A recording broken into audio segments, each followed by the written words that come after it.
नमस्ते।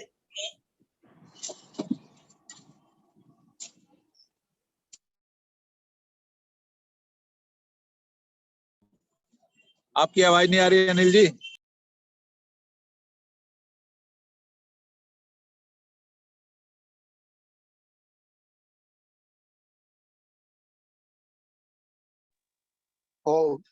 सभी को नमस्ते जी।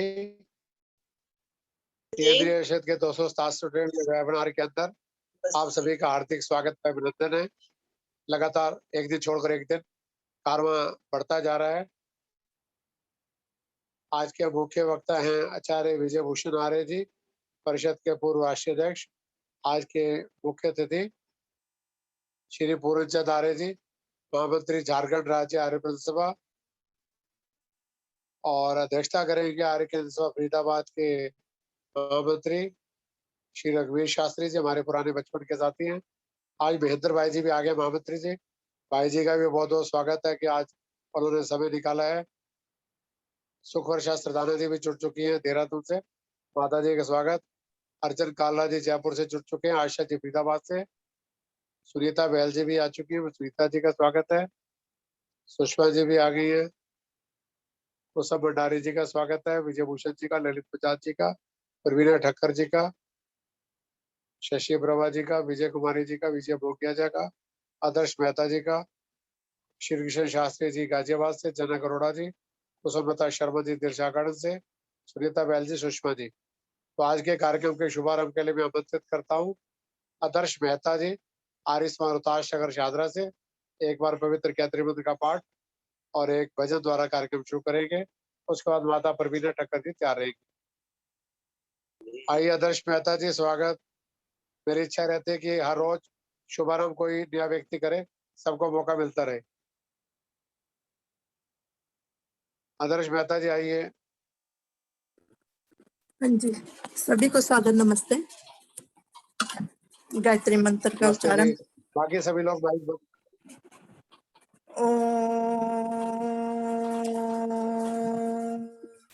ओम भूर्भुवः स्वः तत्सवितुर्वरेण्यं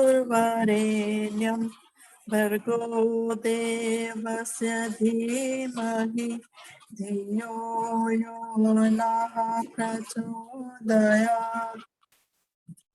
एक प्रभु भक्ति का भजन। करे कामन का जो फेरे पाबंदे, तेरा सुधार हो जाए, बेड़ा यह पार हो जाए। मन का जो फेरे पाबंदे, तेरा सुधार हो जाए, बेड़ा यह पार हो जाए। काठ की माला हाथ में तेरे, दिल में तेरे पार। काठ की माला हाथ में तेरे, दिल में तेरे पार। विषयों में मन फंसा हुआ है, भोला अपना जो मन को शुद्ध बनाए। ओ बंदे, तेरा सुधार हो जाए, बेड़ा यह पार हो जाए। मन का जो फेरे, ओ बंदे, तेरा सुधार हो जाए, बेड़ा यह पार हो जाए।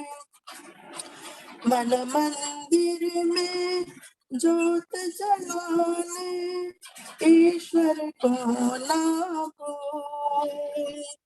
मन मंदिर में जोत जलाने, ईश्वर को ना भूले। कांटा बन कर क्यों क्यों चुपता है बन जा कमल का फूल। जीवन में सुगंधी आए वो बंदे तेरा सुल्तान हो जाए। बेड़ा ये पार हो जाए। मन का जो फेरे ओ बंदे तेरा सुधार हो जाए। बेड़ा ये पार हो जाए। पाप की नैया पार न होगी डूबेगा मझधार। पाप की नैया पार न होगी डूबेगा मझधार। नंद लाल शुभ कर्म करे जो उसका बेड़ा पार। यही वैदिक धर्म बताए ओ बंदे तेरा सुधार हो जाए। बेड़ा ये पार हो जाए। मन का जो फेरे ओ बंदे तेरा सुधार हो जाए। बेड़ा ये पार हो जाए। धन्यवाद अनिल जी, बहुत बहुत धन्यवाद आदर्श जी। मंत्री आर्यमान रोहताश नगर। अब मैं परवीन ठक्कर माता जी नासिक से प्रार्थना करूंगा। एक मधुर भजन रविंद्र गुप्ता जी तैयार रहेंगे। सभी आर्य भाई बहनों को सादर नमन। देखा न कोई दूजा, देखा न कोई दूजा, ऋषिवर महान जैसा, देखा न कोई दूजा। एक और सारी दुनिया, एक और वो अकेला, कोई साथ में नहीं था, चेली न कोई चेला। दुनिया के हर सितम को मर्दानगी से झेला, हरदम रहा खड़ा वो सुदृढ़ चट्टान जैसा। देखा न कोई दूजा, देखा किसी का दुख तो ऋषिवर की आंख रोई। जग के लिए ऋषि ने रातों की नींद खोई। देखे अनेक त्यागी, ऋषिराज सान कोई। दिल था विशाल इतना, है आसमान जैसा। देखा न कोई दूजा, हे आर्यों मेरी तुम समाधि नहीं बनाना। मेरे तन की राख लेकर खेतों में जा गिराना। वेदों के पथ पे चलना, संसार को चलाना। बन जाए श्याम जीवन ऋषिवर महान जैसा। देखा न कोई दूजा, ऋषिवर महान जैसा। देखा न कोई दूजा। बहुत बहुत धन्यवाद जी। धन्यवाद माता जी, बड़ी सुंदर आवाज, बड़ा सुंदर भजन। रविंद्र गुप्ता जी फरीदाबाद से आएंगे एक मधुर भजन। उसके बाद प्रतिभा कटारिया जी तैयार रहे। सभी श्रोताओं को मेरा नमन। आइए पथिक जी द्वारा रचित माता पिता के ऊपर एक छोटा सा भजन। हम कभी माता पिता का ऋण चुका सकते नहीं, हम कभी माता पिता का ऋण चुका सकते नहीं, इनके तो एहसान है इतने गिना सकते नहीं, हम कभी माता पिता का ऋण चुका सकते नहीं, ये कहाँ पूजा में शक्ति, ये कहाँ फल जाप का, वो तो हो इनकी कृपा से आत्मा संताप का, इनकी सेवा से मिले धन ज्ञान बल लंबी उम्र, स्वर्ग से बढ़कर है जग में आसरा माँ बाप का, इनकी तुलना में कोई वस्तु दिला सकते नहीं, हम कभी माता पिता का ऋण चुका सकते नहीं, इनका सकते नहीं, हम कभी माता पिता का ऋण चुका सकते नहीं, देख ले हमको दुखी जो भर ले अपने नैन ये, एक हमारे सुख की खातर तड़पते दिन रैन ये, भूख लगती प्यास ना और नींद भी आती नहीं, कष्ट हो तन पे हमारे हो उठे बेचैन ये, इनसे बढ़कर देवता भी सुख दिला सकते नहीं, हम कभी माता पिता का ऋण चुका सकते नहीं, पढ़ लो वेद और शास्त्र का ही एक ये भी मर्म है, योग्यतम संतान का ये सबसे उत्तम कर्म है, जगत में जब तक जिए सेवा करे माँ बाप की, इनके चरणों में ये तन मन धन लुटाना धर्म है, ये पथिक वो सत्य है जिसको झुठला सकते का ऋण चुका सकते नहीं,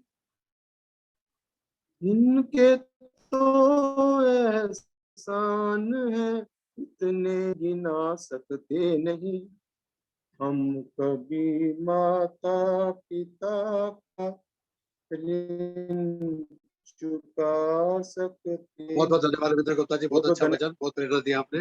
अब प्रतिभा कटारिया जी आएंगी चनेपुरी से एक गीत भजन प्रस्तुत करेंगी। इसके बाद सुखवर्षा सरदाना जी देहरादून से तैयार रहे। आदरणीय डॉक्टर अनिल आर्य जी, अतिथिगण तथा सभी आर्य जनों को मेरी सादर नमस्ते। कल सुभाष चंद्र बोस जी की पुण्यतिथि थी। कहते हैं वे छुप छुप कर रहे, परंतु लोग कहते हैं कि 18 अगस्त ताइवान की राजधानी ताइपेई में उनकी मृत्यु हुई थी। तो इस उपलक्ष्य में मैं कुछ कहना चाहूंगी।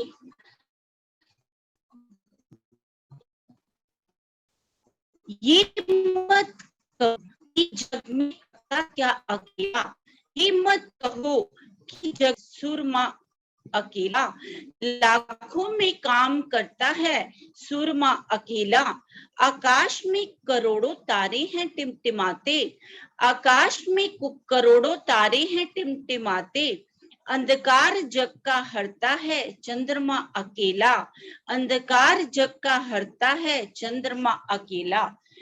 मेरे वक्तव्य का विषय है स्वाभिमानी सुभाष।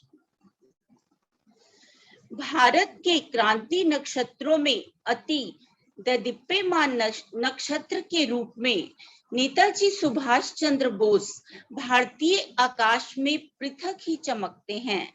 स्वाभिमानी सुभाष का जन्म 23 जनवरी सन 1897 को तत्कालीन बंगाल के कटक नगर में हुआ था। उनका स्वाभिमान उच्च स्तर का था कि कोई भी व्यक्ति उनके स्वाभिमान को सच्चाई व ईमानदारी से डिगा नहीं सकता था। भारत परतंत्र था, आजादी की लड़ाई चल रही थी। अनेक क्रांतिकारी भारत की पराधीनता की जंजीरों को अपनी क्रांति शक्ति से जोड़ने के लिए युद्ध स्तर पर लड़ने को उद्यत थे। अपना बलिदान देने को प्रत्येक नौजवान में एक होड़ लगी थी। सुभाष बचपन से ही स्वाभिमानी, प्रतिभाशाली व बुद्धिमान तो थे ही, साथ ही तर्क शक्ति के भी स्वामी थे। पराधीन भारत में नौकरी करना तो दूर, उनके लिए अंग्रेजों द्वारा दिया जाने वाला पैसा भी हानिकारक व गुलामी का प्रतीक था। पिता ने कहा, बेटा तू ICS कर ले। सुभाष ने मना कर दिया। पिता ने सुभाष के स्वाभिमान को ललकारते हुए कहा, तू ICS कर ही नहीं सकता। सुभाष ने कहा, पिताजी ICS तो जरूर करूंगा, नहीं होगा। सुभाष ने ICS परीक्षा इंग्लैंड में रहकर उत्तीर्ण तो की, परंतु पराधीन भारत में नौकरी नहीं की। सुभाष ने अपना क्रांति गुरु देश बंधु चित्तरंजन दास जी को माना है। उनकी प्रेरणा से सुभाष की लड़ाई कूद पड़े और जापान में जाकर देश की आजादी के लिए आजाद हिंद फौज की स्थापना कर देश की स्वतंत्रता का अद्भुत शंखनाद किया। उनकी सी गर्जना से अंग्रेज प्रशासन थर्राता था। उनकी सी गर्जना से अंग्रेज प्रशासन थर्राता था और सुभाष को देशभक्त के रूप में सहन करना उनके लिए कठिन ही नहीं, असंभव भी था। सुभाष ने अपनी सेना के माध्यम से आजादी की लड़ाई को बहुत आगे बढ़ाया। उन्होंने जनता से अपील करते हुए उद्घोष किया, तुम मुझे खून दो, मैं तुम्हें घोषणा को अंत पर्यंत स्वाभिमानी सुभाष निभाते रहे। आजीवन क्रांति के रूप में चमकते रहे। अनेक क्रांतिकारियों को तैयार किया और अंग्रेज सुभाष के नाम से न केवल कांपता था, अपितु क्रांति की इस लड़ाई में, आजादी के इस संग्राम में नेताजी को अनेक बार अपने ही घर में नजरबंद किया। एक बार नजरबंदी के दौरान सुभाष पठान का वेश धारण कर अंग्रेजों को चकमा देकर जर्मन भाग जाने में सफल हुए। सुभाष की प्रतिभा, योग्यता, तार्किकता, शक्ति, भक्ति, बुद्धि आदि सभी गुण अद्भुत अनुकरण करने के योग्य थे। उनका नाम क्रांति वीरों की श्रेणी में सर्वांग सबसे आगे है। सुभाष ने प्रत्येक नौजवान को देशभक्ति के लिए पुकारा और राष्ट्र रक्षा हेतु सर्वस्व समर्पण करने वाली आजाद हिंद फौज के माध्यम से राष्ट्र की सेवा की। सुभाष राष्ट्रभक्त, स्वाभिमानी और स्वतंत्रता के कट्टर पुजारी थे। धन्यवाद। धन्यवाद भैया।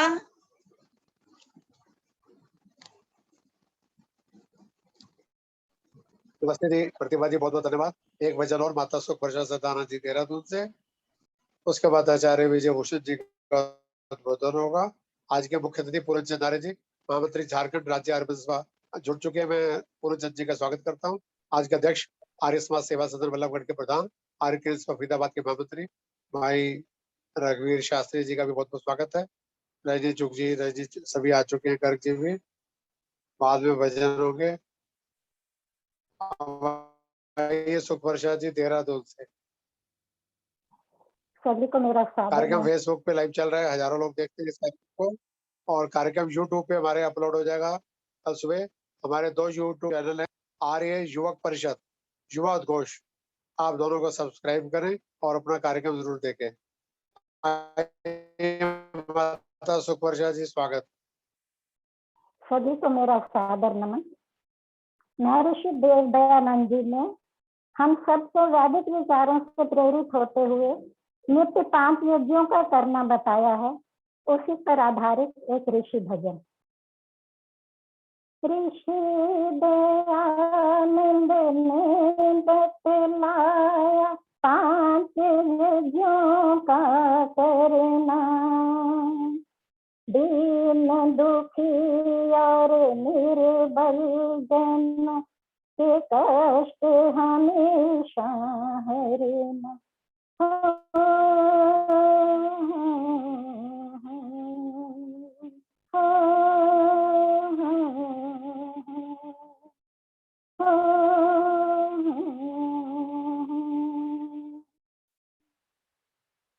ब्रह्म यज्ञ है प्रथम करानिल सब प्राणी, जिससे होगी शुद्ध हमारी वाणी। प्रभु का मुख्य अमेरिकारों सब में रमा हुआ है ईश्वर या रखना। हो हो हो हो हो हो।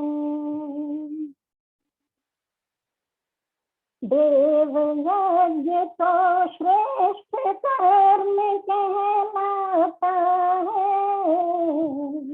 किसी से हाथी तक को सुख पहुंचाता है।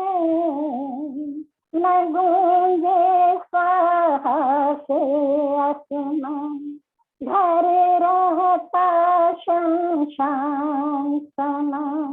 मान करो विद्वानों का हर समय पाप से डरना। हो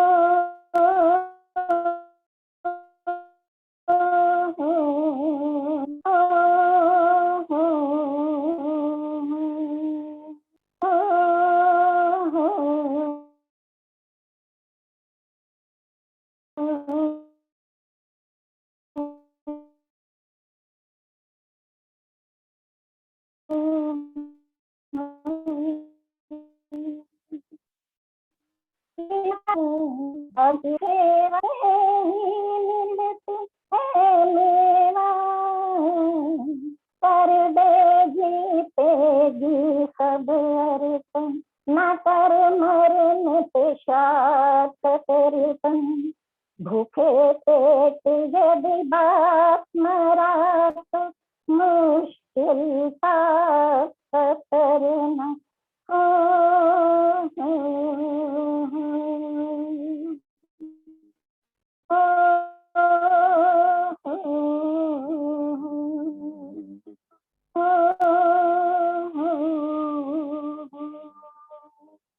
जाने अनजाने में जितने भी मरे उनके प्रायश्चित के लिए बलि वैश्व तेरे 10 आहुति भाती लेकर मन में भाव दया लेकर दया धर्म का मूल बताया अभिमान मत करना हो,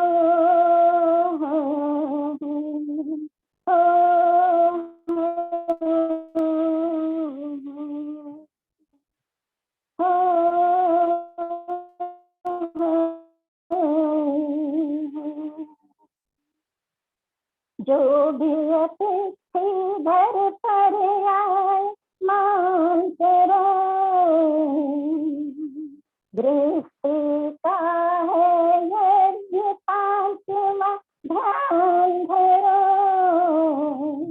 करना इन्हें यथाशक्ति से होना मत विचलित भक्ति से करना अच्छे काम मृदंड पछताएगा वरना हो,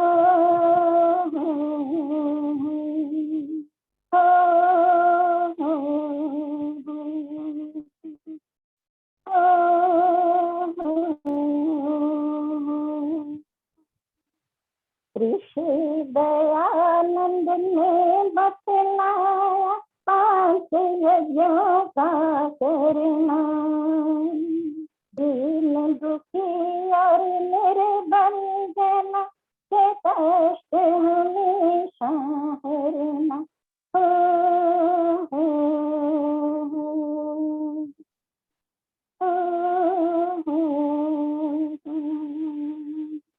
बहुत बहुत धन्यवाद माता सुपर्शा सदारा जी देहरादून से। भजन तो 5 ही हुए लेकिन थोड़े लंबे थे इसलिए थोड़ा ज्यादा समय लग गया। मैं आज के मुख्य वक्ता आदरणीय भाई विजय भूषण से प्रार्थना करूंगा। वैदिक सिद्धांत सर्वोपरि भाग 5 40 मिनट के लिए अपना मार्गदर्शन देंगे। उसके बाद एक भजन, फिर आज के मुख्य अतिथि, फिर एक भजन, फिर आज के अध्यक्ष जी आशीर्वाद मिलेगा। 6:30 पूर्व तक कार्यक्रम चलेगा। आइए विजय जी, बहुत बहुत स्वागत।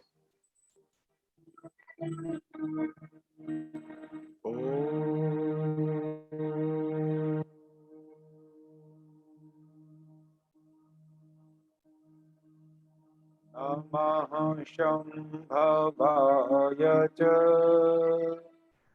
मयो भवाय च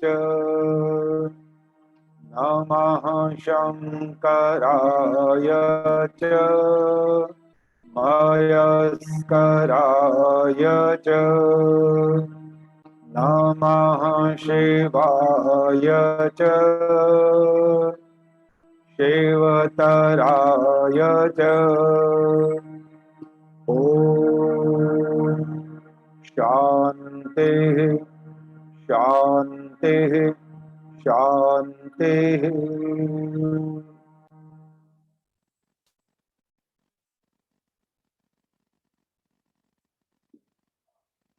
आज के कार्यक्रम के अध्यक्ष समादरणीय श्री रघुवीर शास्त्री जी, महामंत्री आर्य केंद्रीय सभा फरीदाबाद। कार्यक्रम के मुख्य अतिथि श्री पूर्णचंद आर्य जी, महामंत्री झारखंड राज्य आर्य प्रतिनिधि सभा। और कार्यक्रम का संचालन करने डॉक्टर अनिल आर्य जी, उपस्थित सभी आदरणीय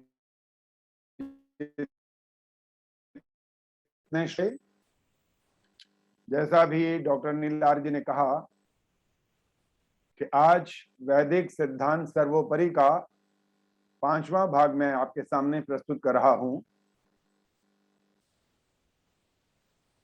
मेरा एक तरीका है कि जब हम आगे की ओर बढ़ते हैं तो थोड़ा सा पीछे की ओर भी जाना चाहिए ताकि हमें प्रसंग भी समझ में आ जाए कि हम बात कर क्या रहे थे। पिछली बार मैंने कहा था कि आत्मा परमात्मा का अंश नहीं है। बहुत सारे लोग यही बात करते रहते हैं और कहते हैं कि वो परमात्मा जो सारे संग है, ये आत्मा मरने के बाद उसके अंदर समाहित हो जाता है, ऐसा कहते हैं, और इसको आत्मा को परमात्मा का अंश कहते हैं। लेकिन यह बात बिल्कुल सत्य नहीं है। बहुत सरल इसका तरीका है इसको जानने का, क्योंकि जो सर्वव्यापक होता है उसके खंड नहीं हो सकते। फिर हमने कुछ इस बात पर भी विचार किया था कि ईश्वर कभी अवतार नहीं लेता, वह सदा एक रस है, अखंड है, सच्चिदानंद स्वरूप है, इसी में वो रहता है। चाहे कोई कहे कि जन्म लिया या अवतार लिया या प्रकट हुआ, सारी बातों का अर्थ एक ही है और ऐसा कभी संभव नहीं हो सकता। जन्म और मरण का चक्र आत्मा के लिए है, परमात्मा के लिए नहीं। और जब हम भगवान कहते हैं, कभी कभी हम ईश्वर के लिए भी भगवान शब्द का प्रयोग करते हैं, कोई आपत्ति नहीं इसके अंदर। लेकिन भगवान को जिनका नाम मनुष्यों के साथ जुड़ा है, जो पवित्र आत्माओं के साथ जुड़ा है, जो हमारे देश के अंदर इतिहास में महापुरुष हैं, जैसे हम भगवान राम कहते हैं, भगवान कृष्ण कहते हैं, इन सबको हम भगवान तो कह सकते हैं, लेकिन हम इनको ईश्वर नहीं कह सकते किसी भी स्थिति में, क्योंकि ईश्वर की जो व्याख्या ने की है सत्यप्रकाश के अंदर भी और आर्य समाज के दूसरे नियम के अंदर, वहां बिल्कुल स्पष्ट हो जाता है कि ईश्वर क्या होता है। अगर एक शब्द में उसको हम समझ लें, बाकी बहुत सारे विशेषण है वहां पर आर्य समाज के दूसरे नियम में। और जो सृष्टि करता है हो जाता है कि ईश्वर किसे है। चाहे हम भगवान राम बोले, भगवान कृष्ण बोले, चाहे भगवान हनुमान बोले, भगवान दयानंदी बोले, कोई भी नाम बोलेंगे, उनके साथ सृष्टिकर्ता शब्द का प्रयोग नहीं हो पाएगा, क्योंकि वो इस सृष्टि के अंदर आए हैं, उन्होंने जन्म लिया है, और जिन्होंने जन्म लिया है आखिरकार उनको इस संसार से विदा भी लेनी पड़ी। तो आइए आज हम जिन बातों को अब श्रवण करेंगे उसमें सबसे पहली बात में शब्द को ठीक से समझ। बार बार ये बात हमारे कानों में पड़ती रहती है, ईश्वर की इच्छा नहीं थी, ईश्वर की ऐसी मर्जी थी। कोई काम बिगड़ जाता है तो हम ऊपर की ओर ऐसे हाथ उठा के बोल देते हैं, जैसी उसकी मर्जी, जैसी उसकी इच्छा। बहुत सारे ऐसे हम बातें कहते रहते हैं। तो आइए मैं पहले इच्छा शब्द को स्पष्ट करता हूं। इच्छा का असली मतलब क्या है? इच्छा माने ऐसी है बात जो हम चाहते हैं, और वो बात जब पूरी हो जाती है तो उसके बाद क्या होता है? जब वो बात पूरी होती है, जिसको हम इच्छा कह रहे हैं, तो हमको मिलता है सुख, संतुष्टि। और इसका उल्टा भी होता है। इसका उल्टा क्या हो जाता है? जब हम और इच्छा पूरी नहीं होती, तब इसका परिणाम इससे विपरीत आता है, तब हमको दुख होने लगता है। इसका अर्थ ये हुआ कि इच्छा पूरी होने पर हम सुख को प्राप्त करते हैं, और इच्छा जब पूरी नहीं होती तो हम दुख को प्राप्त करते हैं। इच्छा करते सभी लोग हैं। एक भिखारी होता ना, वो एक राजा महाराजा है, वो भी इच्छा करता है। एक स्वामी जी होता है, वो भी इच्छा करता है। साधारण मैं और आप हैं, हम भी इच्छा करते हैं, लेकिन इन इच्छाओं के बाद इनका परिणाम हमको अवश्य भोगना पड़ता है। अभी मैंने कहा पूरी हो जाती है इच्छा तो हम सुख प्राप्त करते हैं, और यदि पूरी नहीं होती तो हम दुखी होते हैं। एक व्यक्ति जो सामान्य व्यक्ति है, वो बेचारा स्कूटर पे ही चल रहा है बहुत सालों से, वो इच्छा करता है कि मुझे कार मिल जाए, गर्मी में बचूंगा, सर्दी में बचूंगा, बरसात में बचूंगा, आंधी तूफान से बचूंगा, और मुझे उसमें बड़ा आनंद आएगा, मैं आराम से यात्रा कर पाऊंगा, समय से अपने स्थान पर पहुंच जाऊंगा। उसकी इच्छा है। उसे क्या प्राप्त हो जाए? स्कूटर की जगह वो कार चाहता है, और उसे यदि प्राप्त हो गई तो वो सुखी हो जाएगा। इन सातों का यह है कि इच्छा पूरी होने पर सुख और पूरी न होने पर दुख। अब ईश्वर के बारे में ये शब्द जोड़ करके देखिए, ईश्वर क्या सुख चाहता है? ईश्वर का तो विशेषण महर्षि दयानंद ने इसके अंदर आर्य समाज के दूसरे बिल्कुल स्पष्ट वहीं से तो शुरुआत की है। ईश्वर सच्चिद आनंद स्वरूप, जिसका स्वरूप ही आनंदमय है, वो इच्छा क्यों करेगा? और इच्छा अगर वो पूरी करने की बात आ जाएगी तो सुख को प्राप्त करेगा। ईश्वर के लिए कुछ भी पदार्थ अप्राप्त नहीं। और महर्षि दयानंद ने जो कुछ लिखा है इस संबंध में, अप्राप्त की इच्छा व्यक्ति करता है और उसकी प्राप्ति से क्या मिल जाता है? सुख विशेष।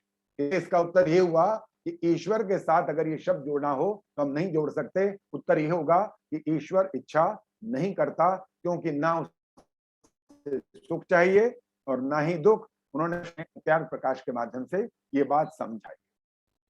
हाँ, एक बात जरूर कह सकते हैं ईश्वर के संबंध में, वो अर्थ यही निकलता है उसका भी, इच्छा से संबंधित अर्थ है वो, लेकिन वो ईश्वर करता है और उसका नाम होता है ईक्षण। क्या होता है ईक्षण? जब सृष्टि के बनने का समय आता है, प्रलय जब हो जाता है ना, उसके बाद 4 अरब 32 करोड़ वर्ष तक प्रलय का काल रहता है, और जब वो संपूर्ण समय समाप्त होता है तब सृष्टि की रचना का जब समय होता है तब ईश्वर ईक्षण करता है, अर्थात सृष्टि को रचने की जो प्रक्रिया प्रारंभ होती है। इसे आप इच्छा अगर शिव से बोलें तो कोई आपत्ति नहीं, अर्थ यही निकालना कि ईश्वर सृष्टि का प्रारंभ कर रहा है। इसका नाम ईश्वर ने क्या कहा? महर्षि ने ईक्षण कहा। इसे हमारी आपकी बोलचाल की भाषा में ईक्षण अपने लिए प्रयोग करेंगे, और ईश्वर के लिए जब प्रयोग करेंगे तो वहां कहेंगे ईश्वर क्या करता है? ईक्षण।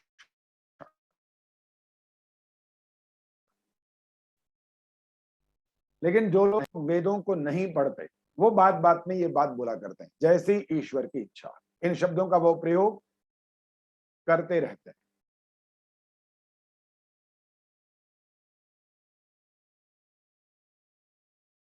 और इंसान की फितरत है ये वाली, क्या तो काम देंगे मारता है।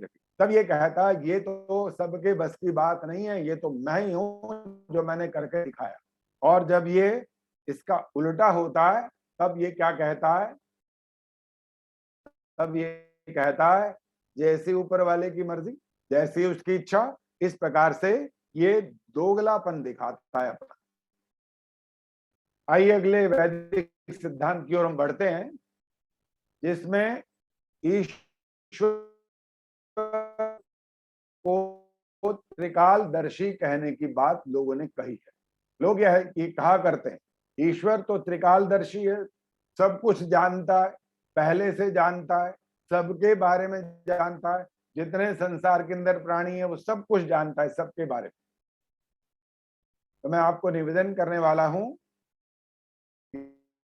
ईश्वर जिसको पहले हम भूतकाल बोलेंगे तो अर्थात जो हो चुका, वर्तमान माने जो हो रहा है, भविष्य माने जो अभी नहीं हुआ।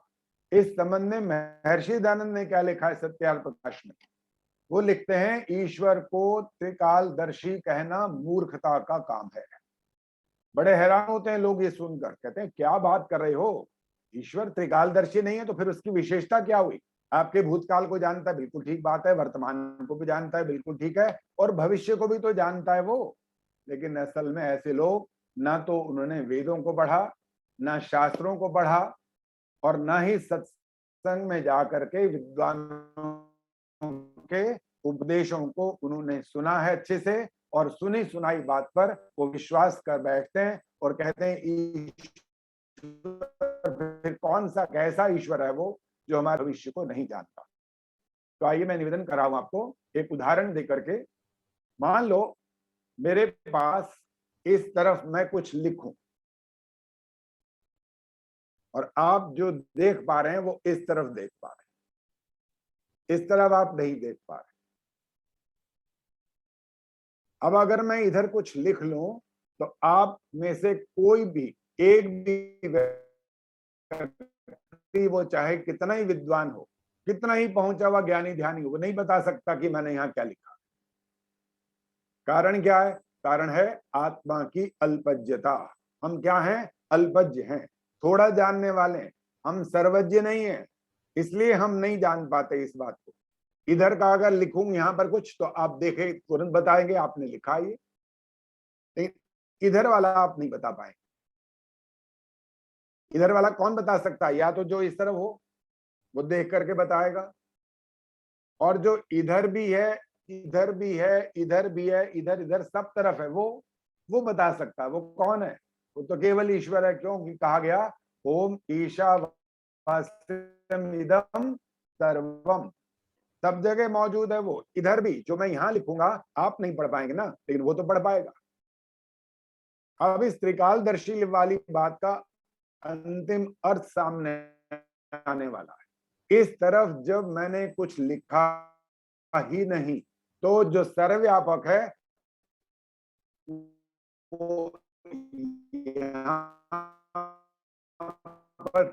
पर हम सोचते पहले, जो कुछ भी काम करने लगते हैं उस पर हम पहले चिंतन करते हैं, विचार करते हैं, तब विचार यहां शुरू होता है। उस विचार को आपका अपना कोई भी नहीं जान पाता, चाहे जिनको आप भविष्यवक्ता भी बोलते हैं, चाहे आप उनको ज्योतिषी भी बोलते हैं, वो भी नहीं बता सकते कि आपने अभी यहाँ पर क्या सोचा। लेकिन ईश्वर उस चीज को तुरंत जानता है जैसे ही आप सोचते हैं। तो ईश्वर की जो योग्यता है, इस बात की सबसे बड़ी योग्यता है, हमारी और आपसे सबसे बड़ी योग्यता है कि हमारे उस भविष्य के कार्य को जो हम करने का विचार करते हैं वो तुरंत जान लेता है कि इसने क्या चिंतन अभी किया। और इसमें कोई ये बात कहे ये तो ईश्वर की कोई खास बात ही नहीं है। तो आप गीता के श्लोक को भी याद रखें, मन में एक बार दोहराएं। कर्मण्येवाधिकारस्ते जब हम बोलते हैं, कर्म पर हमारा अधिकार है, अर्थात हम कर्म करने में स्वतंत्र हैं। ईश्वर इसलिए हमारे उस भविष्य के कार्य को नहीं समझ सकता, नहीं जान सकता। हमारे द्वारा चिंतन करते ही वो तुरंत जान लेता है कि ये क्या प्लान कर रहा है। इसलिए ईश्वर को त्रिकालदर्शी कहना बुद्धिमानों का काम नहीं। ये कहा महर्षि दयानंद ने, बहुत स्पष्ट लिखा उन्होंने।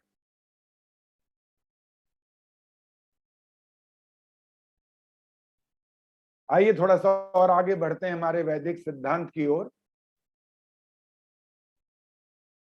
कभी कभी प्रश्न आते हैं हमारे सामने जब हमारी ऐसी सभाएं होती हैं जहां पर हमको, जिसको आप क्रिया बोलते हैं या शांति सभा, श्रद्धांजलि सभा, तो वहां पर जब प्रवचन हमारा सुना जाता है तो वहां पर कई बार उसी समय तो कोई बात नहीं करता, लेकिन जब हम बिल्कुल चलने लगते हैं अपने घर की ओर तो एक व्यक्ति आकर के ऐसे कहता है, पंडित जी, आचार्य जी, एक बात, थोड़ा सा आप अगर कष्ट ना हो तो आप एक बात का थोड़ा सा उत्तर दे सकेंगे?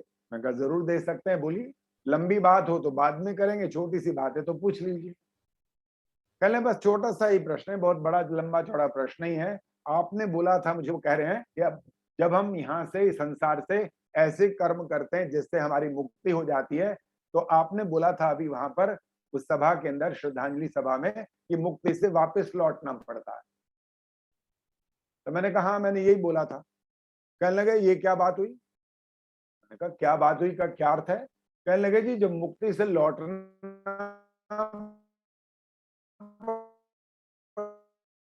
पड़ेगा तो फिर मुक्ति का फायदा क्या है? ऐसा विचार कर रहे हैं इसका मतलब।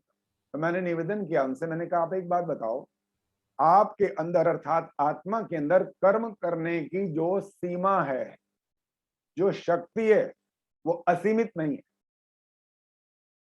कर्म करने की जो आपके पास ताकत है वो सीमित है, सीमित मात्रा में है। आप कैसे हैं? आप अल्पज्य जीवात्मा हैं, आप सर्वज्ञ परमात्मा नहीं है। ध्यान रखना इस बात।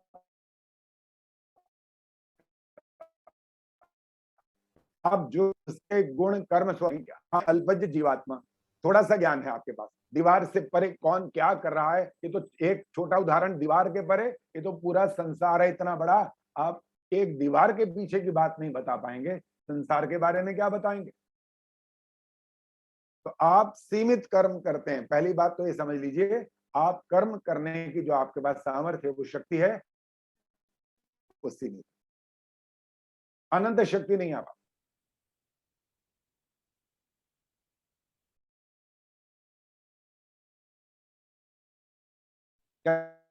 हाँ ये बात ठीक करेंगे तो आपको उसका फल असीमित क्यों मिले? असीमित किस लिए? सीमित करेंगे तो सीमित मात्रा में उसका फल मिलेगा। ये बात जरूर है कि ईश्वर दयालु है, वह आप पर दया करना चाहता है और करता रहता है। जब तक इस संसार में आप जन्म लेते हैं, मृत्यु को प्राप्त होते हैं, चलता रहता है चक्र, वो आप पर हमेशा दया करता, हमेशा। आपको इसके लिए हाथ जोड़ने की जरूरत नहीं पड़ती है, हे ईश्वर हम पर दया करो, कहने की कोई जरूरत नहीं। आपको उसने 5 तत्व बना करके दे दिए, आकाश है, वायु, अग्नि, जल, पृथ्वी, सब ये पदार्थ है, 5 पदार्थ हैं। आप पर दया तो की है इसने, और क्या किया? एक हटा के देख लीजिए, पता लग जाएगा, सारा जीवन समाप्त हो जाएगा तुरंत। तो उसने आप पर दया कर रखी है। और इतनी दया, और एक छोटे से उदाहरण से बताता हूं। आप जब एक आम की गुठली बोते हैं ना, जमीन पर इसके अंदर डालते हैं, तो आपको उसके एक आम के बदले में एक आम नहीं देता, वो आपको हजारों आम देता है। ये इसकी दया, वो करता है ऐसा। लेकिन इसका अर्थ ये नहीं था कि एक गुठली बोने पर अब आपको पूरी सृष्टि भर आम मिल करेगी उस पेड़ से, ऐसा नहीं। क्यों? सीमित मात्रा में कर्म है और सीमित मात्रा में फल है। एक के अनेक तो हैं, लेकिन एक के अनंत फल। मैं कहा जी आपको समझ में आ रहा? जिसने मेरे से प्रश्न किया था, कह लेंगे हाँ कुछ कुछ समझ तो आ रहा है। मैंने कहा इसी बात से अब जान लेना चाहिए कि मुक्ति में जो आप ऐसे जब कर्म करते हैं, आपको मोक्ष मिल जाता है, मुक्ति मिल जाती है, तो उसके बाद उन सीमित कर्मों का फल सीमित मात्रा में मुक्ति के आनंद को आप भोगकर पुनः इस सृष्टि में ईश्वर द्वारा भेज। एक कमाल का कार्य सुनते ही ऐसे समझो कि जैसे पैरों के नीचे से जमीन निकल गई। ऐसा आप क्या बोल रहे हैं कि इस मुक्ति का फिर फायदा क्या है? कोई फायदा ही नहीं है फिर तो। मैंने कहा नहीं, बिल्कुल फायदा। देखिए सुनिए कैसे फायदा। आपने सुबह रोटी खाई है? कहले हाँ बिल्कुल, नाश्ता किया, अच्छा सा पराठे खाए। मैं कहा दोपहर में? कहले हाँ तब भी खाए। मैं कहा अब रात को? अभी भी खाऊंगा। मैं कहा एक बात बताओ, तुम्हें ये पता है मरना है? हाँ ये तो पता है कि मरना तो है। मैं कहा ये सब दिन भर ये कर क्या रहे हो फिर? जब मरना है तो उस मरने से बचने के लिए हर पल हर क्षण क्या प्रयास कर रहे हो कि उस दुख से मैं बच जाऊं। हर प्रकार के, भूख लग रही है तो बचूं, प्यास लग रही है तो बचूं, गर्मी लग रही है तो बचूं, सर्दी लग रही है तो बचूं। अर्थात हर दुख से अपने आप को बचाने का प्रयत्न कर रहे हो। और मोक्ष में जहां पर लेश मात्र भी दुख नहीं है, उसके लिए तुम क्या बोल रहे हो? उसका क्या फायदा, क्योंकि वापस लौटना है। मैंने कहा तुम्हें जरा इसकी संख्या बताऊं, होश उड़ जाएंगे सुनकर। जो संख्या, इतने वर्षों की संख्या, इतने लंबे काल तक जीवात्मा परमात्मा के आश्रय से मुक्ति के आनंद को भोगता है। 36,000 बार सृष्टि का जन्म और 36,000 बार सृष्टि का प्रलय का काल, इतना लंबा काल जो है, ये जीवात्मा को मोक्ष में आनंद भोगने के लिए ईश्वर देता है। इसमें कोई आपको कमी दिखाई दे रही है क्या अभी भी? मैंने कहा मैंने सारा कैलकुलेशन किया हुआ है, बता देता हूं आपको। ये भी मैंने कैलकुलेट किया, अपने आप से नहीं किया है। सब हमारा वेदों और शास्त्रों में से और महर्षि दयानंद के जो उनके द्वारा लिखित रचित ग्रंथ हैं, उनमें से देखा है, उनमें से सीखा है। 31 नील 10 खरब 40 अरब वर्ष, ये संख्या आती है। इतने वर्ष तक ये जीवात्मा परमात्मा के आश्रय से लेश मात्र भी दुख नहीं प्राप्त करता, केवल आनंद में रहता है। अभी इसको तुम कह रहे हो कि मुक्ति से लौटना तो क्या करना है, बेकार है भी तो। मैं कहा बेकार ये नहीं है, बेकार तुम हो, क्योंकि तुम्हें समझ ही नहीं आती बात, तुम क्या बात कह रहे हो। उस आनंद की जरा एक बार ध्यान से सोच के देखो। सुबह से लेके दोपहर तक में जब भूख सताने लगती है ना, रोटी नहीं मिल पा रही होती, जो कष्ट तुम्हें पेट में चूहे कूदना जिसको आप बोलते हैं, उसका तुम्हें समझ में आती है ये दुख शुरू हुआ, लेकिन वो आनंद की तो अनुभूति नहीं कर पा रहे हो, नहीं विचार कर पा रहे हो, नहीं उस पर सोच पा रहे हो कि वो कितना बड़ा आनंद ईश्वर आपको प्रदान करता है। थोड़ा गंभीरता से विचार करो, सोचो, तब तुम्हें समझ में आ जाएगा ये मुक्ति कितनी बड़ी चीज है, जिसके लिए जो जागरूक इंसान है, जो जागरूक है, वो सुबह से लेकर शाम तक इसी तरफ दौड़ लगाते हैं, इसी प्रकार के कर्म करते हैं, शुभ कर्म करते हैं, संसार के कल्याण के कर्म करते हैं, यज्ञ करते हैं, संध्या करते हैं, उपासना करते हैं, ये सारे वो काम करते हैं जिनको मोक्ष चाहिए, जिनको मुक्ति चाहिए। और मैंने कहा वैसे देखा जाए ना, अगर ईश्वर, वैसे तो आने का नहीं है वो, फिर भी समझने समझाने के लिए एक वाक्य बोल रहा हूं, अगर ईश्वर भी आ जाए ना यहाँ पर और कहे चल भाई आओ चलो मैं तुम्हें मुक्ति देता हूं, तो जो महामूर्खानंद है वो कहेगा चलो चलो अपना काम करो, यहाँ मेरे बाल बच्चे हैं, मेरे पोते पोतियां, ये मेरे लिए बहुत आनंद यहीं आ रहा है, अब अपने पास मुझे नहीं चाहिए। क्योंकि वो इस ज्ञान को समझता नहीं है वो। जिसको इसकी समझ आ गई, जिसको वेद का ज्ञान का रसपान करना आ गया, वो इस बात को ठीक से समझता है और उसके लिए प्रयास करना शुरू कर देता है।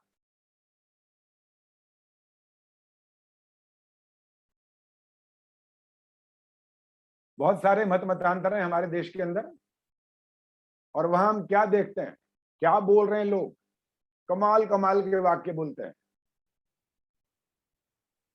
भगवान ने छठे दिन सूरज को बनाया, वाक्य सुना ना, जैसे ही मैंने, मेरे तो हंसी छूट गई। भगवान ने छठे दिन सूरज को बनाया। अरे भाई एक बात बताओ, ये छठा दिन कहां से आया ये बताओ। ये 1 2 3 4 5 किससे गिने थे तुमने, कौन सी चीज थी वो? मेरा पोता बैठा है सामने, वो हंसे जा रहा है इस बात को सुनकर। अनिल जी सुने, वो सुन रहा है इस वाक्य को और हंसे जा रहा है, उसकी हंसी छूटी जा रही है। उसको भी अभी वो सेकंड क्लास में है, उस समझ में आ गई कि छठा दिन गिनने का आधार क्या चीज होती है। वो होता है जिसको हम सूर्य कहते हैं। और वहां बोला जा रहा है एक धर्म है, वो अपने आप को धर्म वाला कहते हैं, वो कह रहे हैं छठे दिन सूरज को बनाया। महाआश्चर्य नहीं होगा तो क्या होगा? इसका नाम ज्ञान थोड़ी कह सकते हैं हम, इसका नाम है महाअज्ञान। और भी कहने वाले बैठे हैं बहुत सारे इस संबंध में, सृष्टि के बारे में। पता नहीं उनकी पुस्तक में किसने क्या लिखा और किससे लिखवाया, उन्हें में समझ नहीं आया। धरती कैसी है जी? चौकोर, उनकी पुस्तक में लिखा हुआ है। और बिल्कुल सीधी सी बात है, वेद में इसके बारे में क्या लिखा है? एक शब्द, बहुत सीधा सरल, हिंदी और संस्कृत का एक ही शब्द। धरती कैसी है? भूगोल, भूगोल। और विज्ञान सम्मत बात है। तो कोई भी गुरु पदार्थ, बड़ा पदार्थ इस ब्रह्मांड के अंदर बिना गोल हुए, लगभग गोल 10% न भी कहो, बिना गोल हुए वो टिक नहीं सकता, क्योंकि वो किसी भी चीज पर ठहरा हुआ नहीं है। वो सब के सब पदार्थ क्या कर रहे हैं? कि घूम रहे हैं। और भी कहा दुनिया कैसे बन गई? ने कहा जी बस जैसे एक चुटकी में एक शब्द बोला जाता है, उन्होंने बोला कौन, बस इतना बोला और बन गई। दही खाते हैं ना, दही कर्ड, जब माताएं इसको खट्टा लगाती है ना, दूध को थोड़ा गर्म करके फिर ठंडा करके, तब भी उसमें दही बनने में 4-5 घंटे लग जाते हैं। और वहां कहा जा रहा है ऐसे किया, बोला और दुनिया बनी। शास्त्रों के लिखा है करोड़ों वर्ष लगते हैं इस संसार को बनने में। तो बहुत सारी बातें हैं जो हम वैदिक सिद्धांतों में ढूंढ सकते हैं कि हमें वैदिक सिद्धांत क्या समझा रहे, कौन सी बात वेदानुकूल है और कौन सी बात वेद के विरुद्ध है। ये यहाँ पर जो हमें भगवान ने दी है, इस बुद्धि, तर्क बुद्धि के माध्यम से हम सब अच्छी प्रकार से जान सकते हैं, समझ सकते हैं कि हमें कौन सी बात मानने योग्य है और कौन सी बात मानने योग्य नहीं। अनिल जी का मैंने अभी सामने देख लिया तो मुझे लगा कि समय हो गया। 25-26 पर मैंने प्रारंभ किया था। नहीं, आप 10-15 मिनट ले सकते हैं। हाँ जी, पूरी हाँ बात जी, पूरी कीजिए। हाँ जी बिल्कुल, और भजन भी सुनाऊंगा जी आज। बिल्कुल बिल्कुल। हाँ जी। तो आइए, मैंने उन लोगों की बात तो की है जो वैदिक सिद्धांतों को अपने ही उस मत मतांतर में जो उन्होंने लिखा सुना अपने बड़ों से और वो मानने लग गए, आंख बंद करके, आंख खोल करके नहीं, आंख बंद करके मानने लग गए। तो आप में से भी मैं कोई ऐसी बात अब कहने वाला हूं कि हम भी तो कुछ बातों को आंख बंद करके मानते चले जा रहे हैं। उस पर गंभीरता से चिंतन मनन नहीं कर रहे हैं। अभी हमारे भी किसी बड़े ने कुछ बोला और हमने भी तुरंत बोलना शुरू कर दिया। विचार करिएगा जो मैं बोलने वाला हूं। आप बोलते हैं कभी कभी इस वाक्य को, आप बोल देते हैं, दाने दाने पे लिखा है खाने वाले का नाम। और मैं अगर प्रश्न करूं तो यहां तो तरीका यह है कि सामने अगर पूरी ऑडियंस बैठी होती है तो वहां पर तो सामने दिखाई दे रहा होता है। एक व्यक्ति बोलता है तो ठीक है, यहाँ पर 2 4 5 इकट्ठे बोलेंगे तो समझ में भी नहीं आएगा, तो इसलिए आप बोले नहीं, लेकिन मेरे प्रश्न उत्तर के रूप में इस बात को समझ लें कि मैं क्या बोल रहा हूं। बोलते हैं घरों में, परिवारों में, ये बात एक परंपरा के रूप में चलती चली जा रही है। बोल देते हैं लोग। कब बोलते हैं? वो स्थिति विशेष होती है तब बोलते हैं, वैसे नहीं बोलते रहते। और वो स्थिति विशेष क्या होती है? वो विशेष स्थिति ये होती है कि आप भोजन की थाली लेकर के बिल्कुल तैयार बैठे होते हैं, अभी ग्रास तोड़ने ही लगते हैं कि कोई उसी समय पहुंच जाता है, और वो आपका मित्र है या रिश्तेदार है, कोई भी है, तो आप क्या करते हैं? वही का वही भोजन की जो थाली बनी है आपके लिए, आप उनकी तरफ सरका देते हैं, और वो बोलता है या आप बोलते हैं? क्या बोलते हैं? यही बोलते हैं जो अभी मैंने बोला। क्या? दाने दान पे लिखा है लिखा। लेकिन किसी ने एक दूसरे से आज तक पूछा नहीं, भाई ये नाम लिखने वाला कौन है? कौन लिखता है ये नाम? मैंने तो पूछा, एक दिन बच्चे से ही पूछा, मैंने कहा बता भाई ये नाम लिखता कौन है? कहने लगा भगवान, और कौन लिखता है? मैंने कहा अगला प्रश्न सुन बेटा, सबके लिए लिखता है कि तुम्हारे लिए या मेरे लिए? कहते नहीं, लिखता है तो फिर सबके लिए लिखेगा ना। मैंने कहा अच्छा बेटा सुनना, तुम भी आर्य समाज के इन मंतव्यों को मानते हो, वेदों को मानते हो, तो अब मुझे उत्तर देना इस बात का कि ईश्वर ने सबके लिए लिख रखा है। जो भी ऐसा भोजन करने चला जाता है, किसी के यहाँ पता नहीं होता किसी को, और वो हो करके है वो भोजन, और तुम्हारे मुंह से ये वाक्य निकलता है, दाने दाने पे लिखा है खाने वाले का नाम, और तुमने बताया लिखने वाला कौन? ईश्वर। और मैंने कहा सबके लिए लिखता है कि कुछ लोगों के लिए? आपने कहा सब मांस खाते हैं भाई, जो शराब पीते हैं, जो अंडे खाते हैं, जो और ऐसे कर्म करते हैं, उनके बारे में तुम क्या करोगे? फिर वो तो नाम भगवान ने लिख रखा है। ये माइक ऑन है जी, किसी का माइक बंद करिए प्लीज। जिनका माइक ऑन है माइक कृपया बंद करें। चलो देखो। हाँ जी, मैं आपसे निवेदन कर रहा हूं कि मैंने जब इस प्रकार का प्रश्न किया तब उसको सोचने के लिए मजबूर होना पड़ा।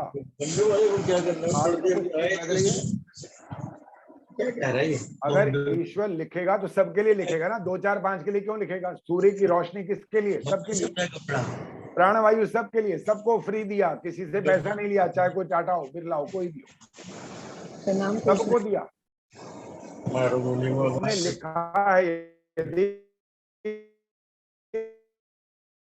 तो सबके लिए लिखा नहीं होगा, फिर आपको आर्य समाज का प्रचार करने की क्या जरूरत है? भगवान ने तो लिख ही रखा, खाओ। अब इसका असली उत्तर सुनिए, भगवान ने उस पर नाम नहीं लिखा क्योंकि आप कर्म करने में क्या है? आपने भी उसको ले लिया, आप चाहें तो ना लें, आपकी मर्जी है।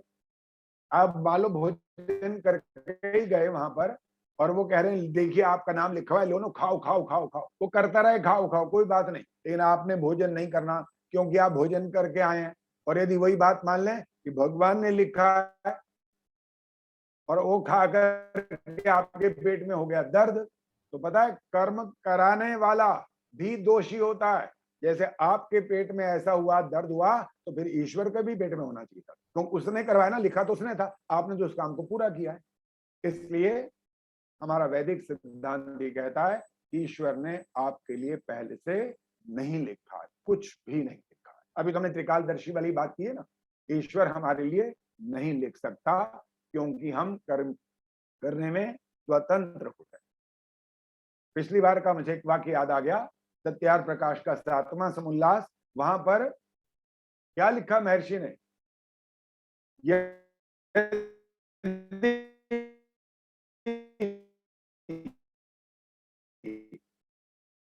तेना सेनाध्यक्ष अन्य अपने दुष्टों को, शत्रुओं का विनाश करती है, मार डालती है, तो उनको दोष नहीं लगता। कारण क्योंकि उन्होंने अपने सेनाध्यक्ष की आज्ञा का पालन किया है। और वैसे कोई किसी को मार दे तो उसको जेल होती है, फांसी की भी हो सकती है। इसलिए ईश्वर आपसे कर्म नहीं करा सकता, वो आपके लिए नहीं लिख सकता। आप स्वतंत्र हैं, आप चाहें तो अच्छा करें, चाहे तो बुरा करें, चाहे आज करें, चाहे कल करें, चाहे न करें, चाहे बहुत अच्छा करें, वो सब आपकी मर्जी है। लेकिन इसमें एक बात ध्यान रखने वाली होती है कि आप कर्म करने में स्वतंत्र होते हैं, लेकिन फल भोगने में आपकी मर्जी नहीं चलेगी, बिल्कुल नहीं चल सकती, रत्ती भर भी। क्योंकि फल भोगने में ईश्वर की न्याय व्यवस्था में आप क्या हो जाते हैं, वर्तक। कर्म करने में वो आपको नहीं रोकता, कर्म आप कर सकते हैं जो आपको करना है। इसके बाद फल की जो बात आती है वो ईश्वर के हाथ में होती है। कभी कभी लोग बड़ा निराश हो जाते हैं इस बात से, वो कहने लगते हैं आचार्य जी हम इतने देख रहे हैं दुनिया के अंदर इतने इतने गलत काम होते जा रहे हैं, भगवान क्या कर रहा है, क्या कर रहा है भगवान? भाई भगवान करता क्यों नहीं है कुछ? तो आइए जो अगले बात की मैं कहने वाला हूं वो भी इसी बात से संबंधित है। वो भी आपके मुंह से निकलता रहता है, आर्यों के लोग जो हैं उनके मुंह से भी ये वाक्य निकलता है। वो क्या बोलते रहते हैं, भगवान के घर देर है अंधेर। जब आप ऐसा वाक्य बोलते हैं, भगवान के घर देर है अंधेर नहीं है, तो आप एक बात सोचिए, देर करने की जो बात आ रही है वो आपको गुण दिखाई देता है कि दोष दिखाई देता है? मेरे ख्याल तो आप इसको दोष ही मानते होंगे, देर करना कोई गुण तो है नहीं। देर जब आप करेंगे तो आप उसको गुण के क्षेत्र में नहीं शामिल कर सकते, आपको वो दोष कहना पड़ेगा। अब यही वाक्य दोबारा बोल के देखो ना, भगवान के घर देर तो है, अर्थात दोष तो करता है, अंधेर नहीं है, सुधार कर लेता है, या बोलते हो।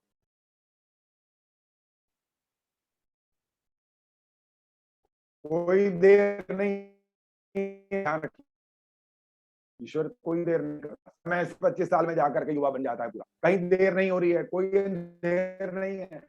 लेकिन हमारे मुंह से इसलिए निकलता है क्योंकि हम ये चाहते हैं, ये जो फैसला अभी तक नहीं किया ना भगवान तूने, ये तू देर कर रहा है।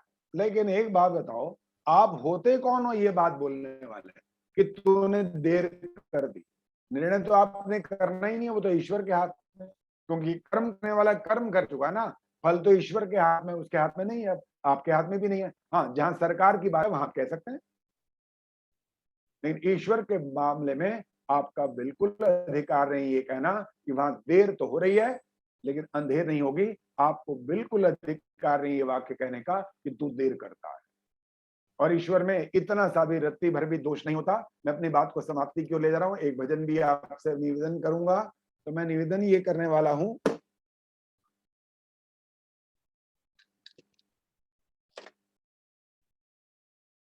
जब आप यज्ञ समापन की ओर जा रहे होते हैं, यज्ञ समाप्त कर रहे होते हैं, तब आप क्या बोलते हैं? वहां पर पूर्णाहुति से पहले बोलते हैं एक मंत्र, ओम पूर्णमदः पूर्णमिदं पूर्णात् पूर्णमुदच्यते पूर्णस्य पूर्णमादाय पूर्णमेवावशिष्यते। आप ईश्वर को यहां कह रहे हैं पूर्ण हो। पूर्ण का क्या अर्थ होता है? आप और मैं तो पूर्ण नहीं है, हो सकते ही नहीं है। अभी मैंने कई उदाहरण दिए, दीवार से बाहर हम नहीं देख सकते, किसी के हमारे घर के परिवार के सदस्य के मन में क्या चल रहा है हम नहीं जान सकते। पूर्ण कौन है? केवल ईश्वर है। जहां हम उसको जब पूर्ण कह रहे हैं तो वहां पर ये बात कैसे कह सकते हैं कि नहीं बोल सकते। इसलिए हमें ध्यान रखना चाहिए कि हम जो कुछ बोलें सोच समझ कर बोलें, चिंतन करें, मनन करें, उस पर पूरा विचार करें, ऊहापोह करें, प्रश्न करें, उत्तर निकालें उसमें से, तब जाकर के एक निर्णय करें कि हमें क्या बोलना चाहिए और क्या नहीं बोलना चाहिए। तो आइए उस ईश्वर का धन्यवाद भी कब रचना की है उसकी भी बात करूंगा। और वो कब से है? 3 अनादि सत्ताएं हम सब जानते हैं, त्रैविध्य हम जिसको बोलते हैं। सृष्टि से पहले भी था, अभी भी है और बाद में भी रहेगा। ऐसा वो ईश्वर हम सबका जो हर समय कल्याण चाहता है, हम सब पर उपकार करता, दया करता है, हम सभी का कर्तव्य है। तो आइए ध्यान पूर्वक इस भजन को सुनें।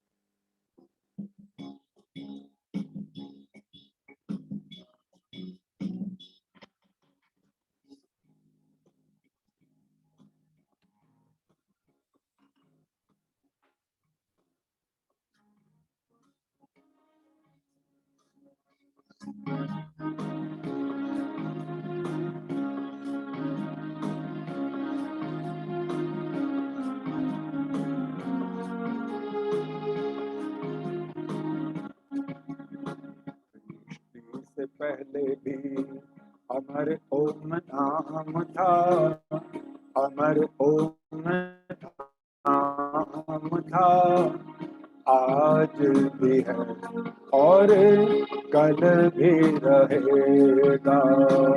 सृष्टि से पहले भी अमर ओम नाम था, अमर ओम नाम था, आज भी है और कल भी रहेगा।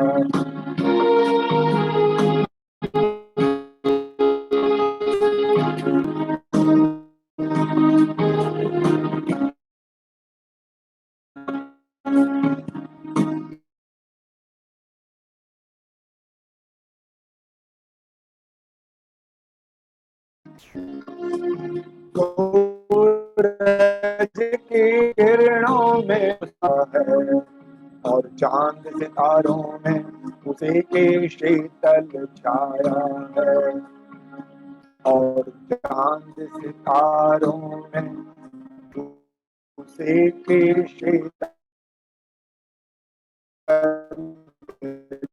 छाया है।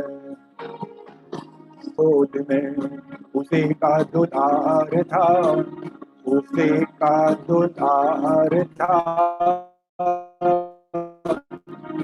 आज भी है और कल भी रहेगा।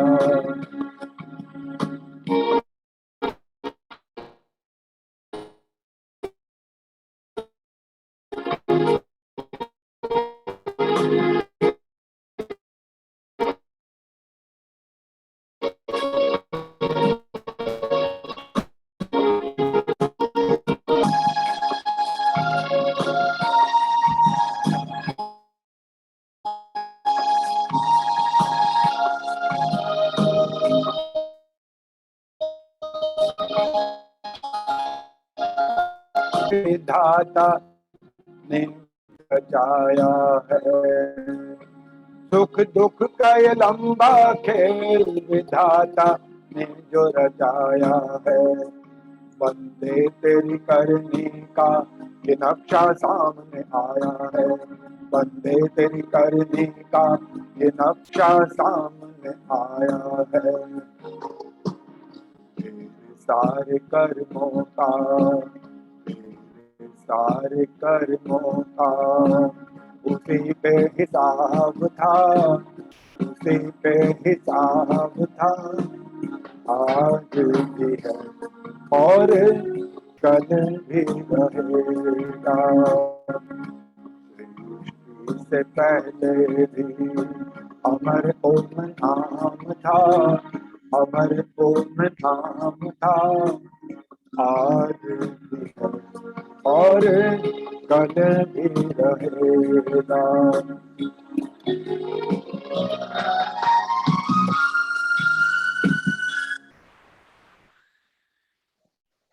आशा है आपने सभी ने दत्तचित्त होकर के सुना होगा, और बहुत कुछ बातें जो हमारे समाज में प्रचलित हैं और जो हमारे आर्यों के अनुकूल नहीं है, वैदिक सिद्धांतों के अनुकूल नहीं है, उनको छोड़ना और जो सत्य है उसको स्वीकार करना ये आर्यों का कर्तव्य होता है।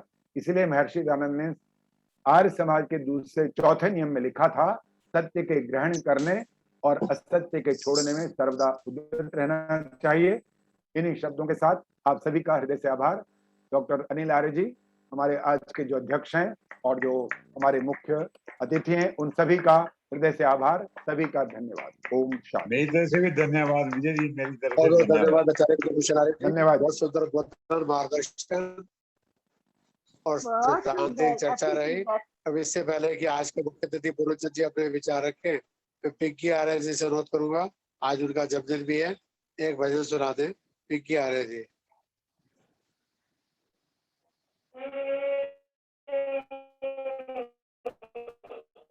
सबको मेरा प्यार भरा अभिनंदन, नमस्ते। उन सबका धन्यवाद जिन्होंने मुझे आशीर्वाद दिया मेरे जन्मदिन पर, बहुत बहुत आभार।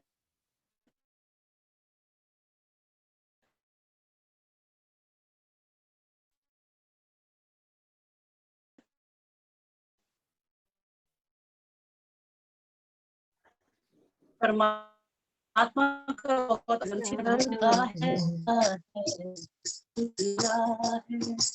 मुझे तूने दाया बहुत कुछ दिया है, तेरा शुक्रिया है, तेरा शुक्रिया है।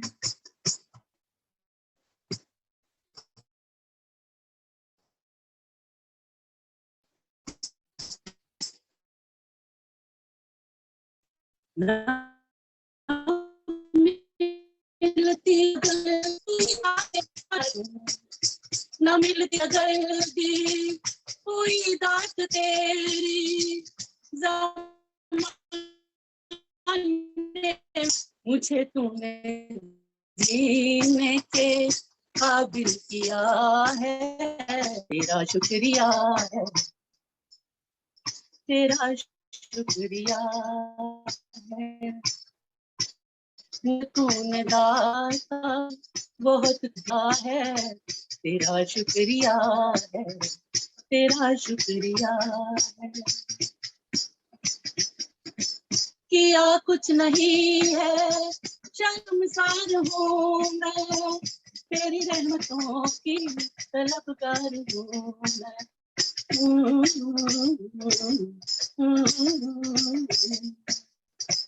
किया कुछ नहीं है, शर्मसार हूँ मैं, तेरी रहमतों पर हूँ मैं। दिया कुछ नहीं, बस लिया ही लिया है, तेरा शुक्रिया है, तेरा शुक्रिया है। मुझे तूने तेरा शुक्रिया है, तेरा शुक्रिया है। तेरी रहमतों का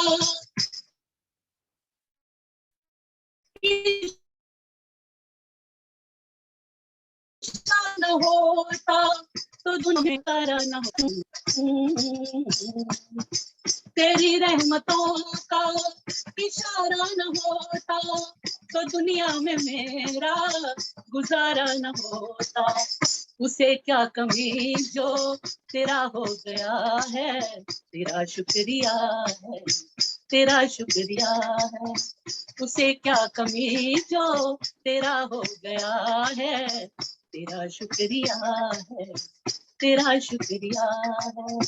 मुझे तूने भगवान बहुत कुछ दिया है, तेरा शुक्रिया है, तेरा शुक्रिया है, तेरा शुक्रिया है, तेरा शुक्रिया है। बहुत बहुत धन्यवाद। एक बार और सबको मेरा आभार, धन्यवाद। बहुत बहुत धन्यवाद पिंकी जी। अब मैं आशा आर्य जी से प्रार्थना करूंगा, एक भजन सुना दें, तो उसके बाद आज के मुख्य अतिथि। एक मिनट 2 लाइनें बोलूं प्रवीण जी का जन्मदिन के लिए। अनिल जी, चलो बोल दो जी, बोल हाँ दो जी, जी। हाँ जी, जन्मदिन मुबारक हो प्रवीण जी। उसके लिए 2 लाइन बोल रही हूँ, स्वीकार करना। सागर में एक लहर उठी तेरे नाम की, तुझे मुबारक खुशियां आत्मा ज्ञान की, तुझको है आनंद में जाकर मिल जाना, तू है सुंदर फूल इस संसार का, तू है सुंदर फूल इस संसार का। बहुत बहुत जन्मदिन की बधाइयां, आपकी तंदुरुस्ती अच्छी रहे, खुशियां मिले। धन्यवाद माता प्रवीणा जी, प्रवीण जी को आपने बधाई दी। आइए आयशा जी। सभी को सादर नमस्ते। भाभी जी को जन्मदिन की बहुत बहुत शुभकामनाएं। मैं एक प्रभु भक्ति गीत प्रस्तुत करने जा रही हूँ। जिसने उत्पन्न किया कर जो पालन रहा मत भूलाना, प्रातः सायं शरण उसकी आना। जिसने उत्पन्न किया कर जो पालन रहा मत भूलाना, प्रातः सायं शरण उसकी आना। साथ दुनिया ना हो ध्यान रखना, हो के रस कान रस को चखना। बोध हो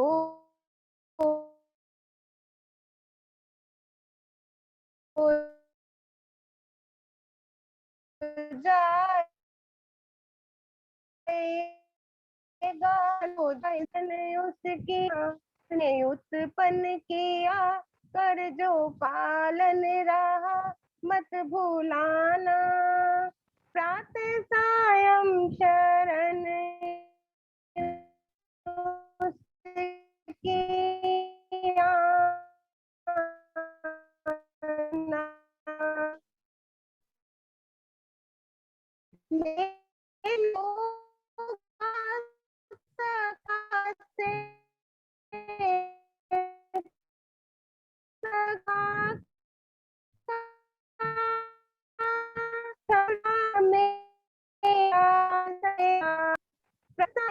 उसकी कर जो पालन रहा मत भूलाना,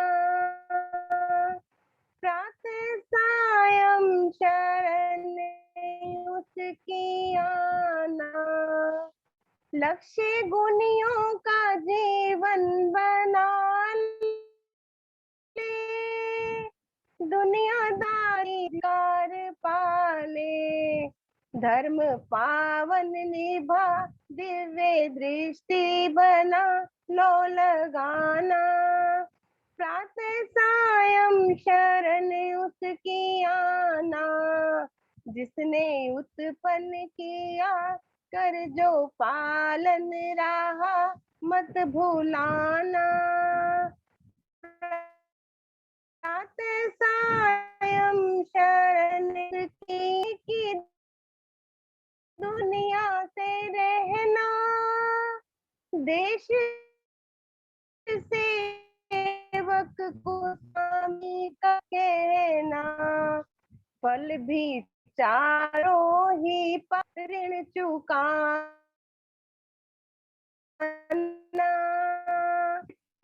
आना। जिसने उत्पन्न किया कर जो पालन रहा मत भूलाना, सायं शरण स्वयं शरण उसकी आना,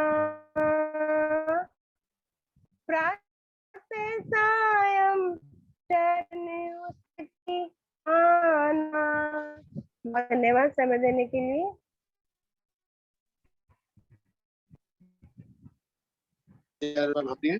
उनसे प्रार्थना अपना संदेश आशीर्वाद देंगे। उसके बाद जी जोग जी क्या रहेगी। आइए पुरंजन जी। ओम मेधां मे वरुणो दधातु, मेधां अग्नि प्रजापति, मेधां इंद्रश्च वायुश्च, मेधां धाता दधातु मे।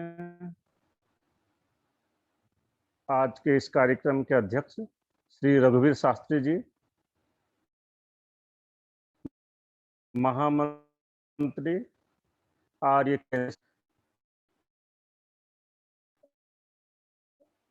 केंद्रीय आर्य युवक परिषद के राष्ट्रीय अध्यक्ष श्री अनिल आर्य जी, मातृशक्ति एवं साथियों, सर्वप्रथम जी हार्दिक कामनाएं देना चाहते। सिद्धांत सर्वोपरि भाग 5 बहुत ही रोचक तरीके से हमारे विशिष्ट वक्ता जी ने विषय को प्रस्तुत किया है। हम लोगों में जो अज्ञानता भरी पड़ी थी कि देर है अंधेर नहीं, या त्रिकालदर्शी आदि जो है, हम अपनी अज्ञानता के कारण इसे उस तरीके से समझते थे जो उन्होंने बहुत सुंदर तरीके से बताया। तो वैदिक सिद्धांत का एक एक जो भाग है वह हमारे जीवन में एक नई दिशा देने वाला है।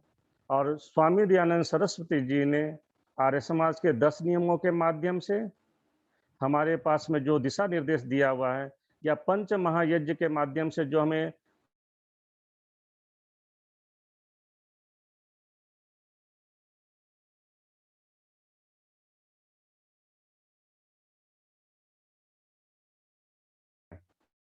पंच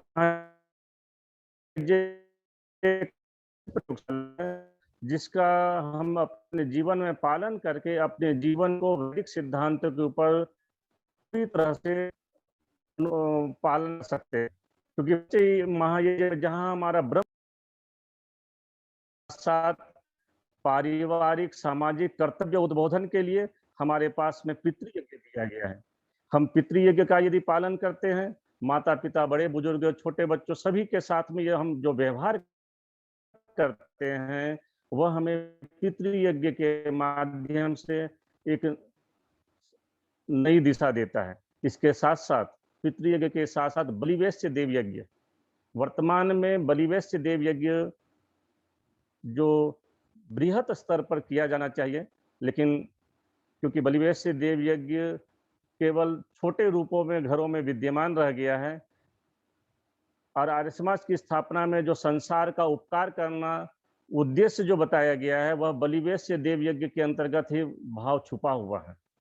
हम यदि बलिवेश्य देव यज्ञ को ईमानदारी से, क्योंकि संसार में कई तरह के जीव जंतु हैं, मनुष्य हैं, हर कोई अपने अपने काम को स्वयं करने में असमर्थ है, तो जहां हमारा कर्तव्य बनता है एक दूसरे को सहयोग करना, सेवा करना, उनकी आवश्यकताओं की पूर्ति करना, वो सभी चीज हम बलिवेश्य देव यज्ञ के माध्यम से कर सकते हैं। और आर्य समाज इस दिशा में बहुत अच्छा कार्य कर रहा है, क्योंकि कहीं पर भी अकाल पड़ता है, दुर्भिक्ष होता है, बाढ़ आती है, तो हम बलिवेश्य देव यज्ञ को ही करते हैं, चाहे वह अनाज वितरण करके, वस्त्र वितरण कर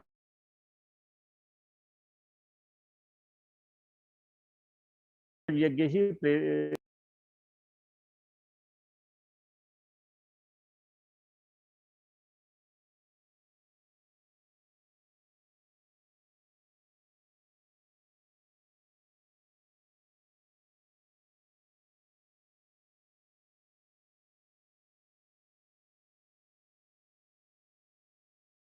माध्यम से वह ईश्वर तक न जाते तो जीव के सामंजस्य के लिए, जीव को जो गतिविधि है उसको सुखी बनाए रखने के लिए जो काम करते हैं, तो वह भी एक समाज को या अपने कर्तव्य निर्वहन को या कर्म और श्रेष्ठ कर्म को करने के लिए प्रेरित करते रहते हैं।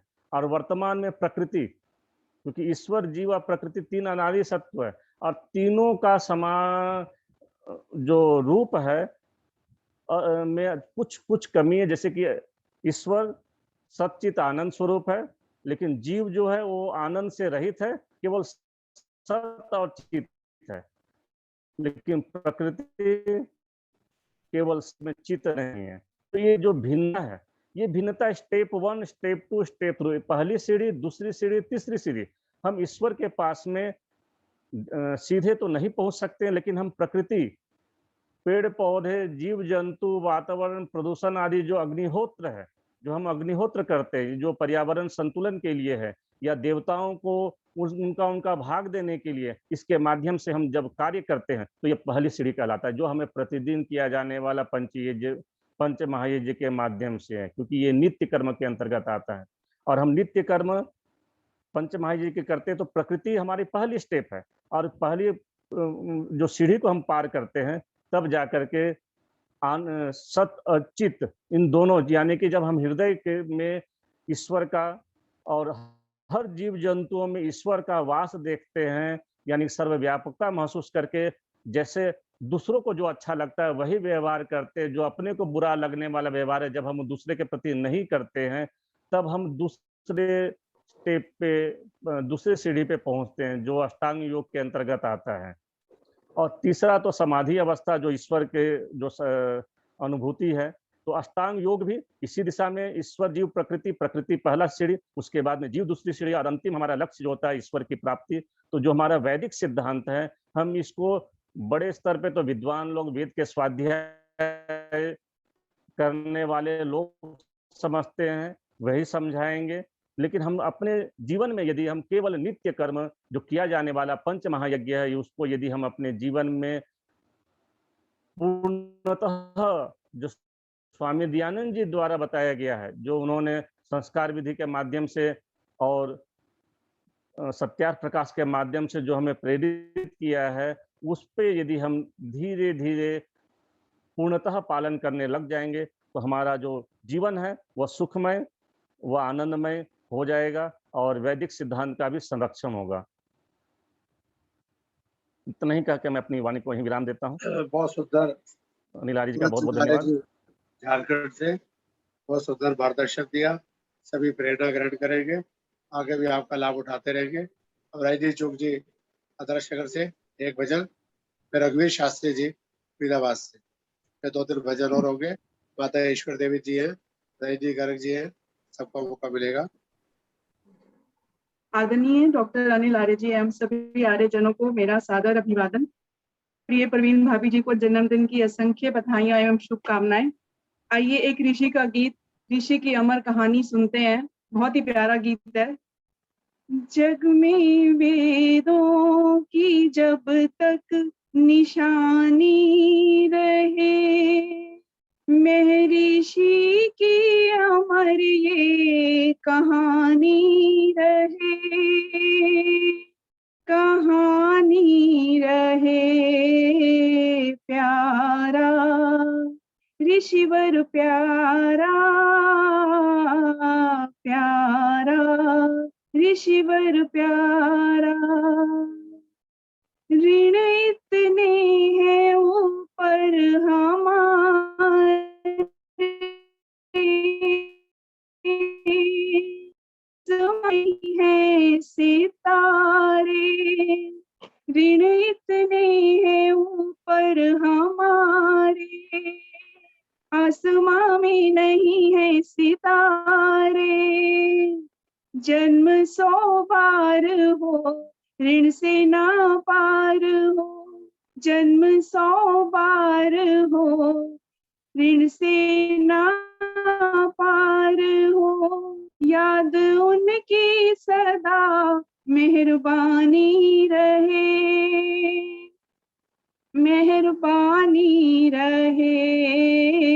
प्यारा ऋषिवर प्यारा, प्यारा ऋषिवर प्यारा। सत्य सत्य को तुला पर था तोला, लुप्त था वेद का भेद खोना। सत्य सत्य को तुला पर था तोला, लुप्त था वेद का भेद खोना।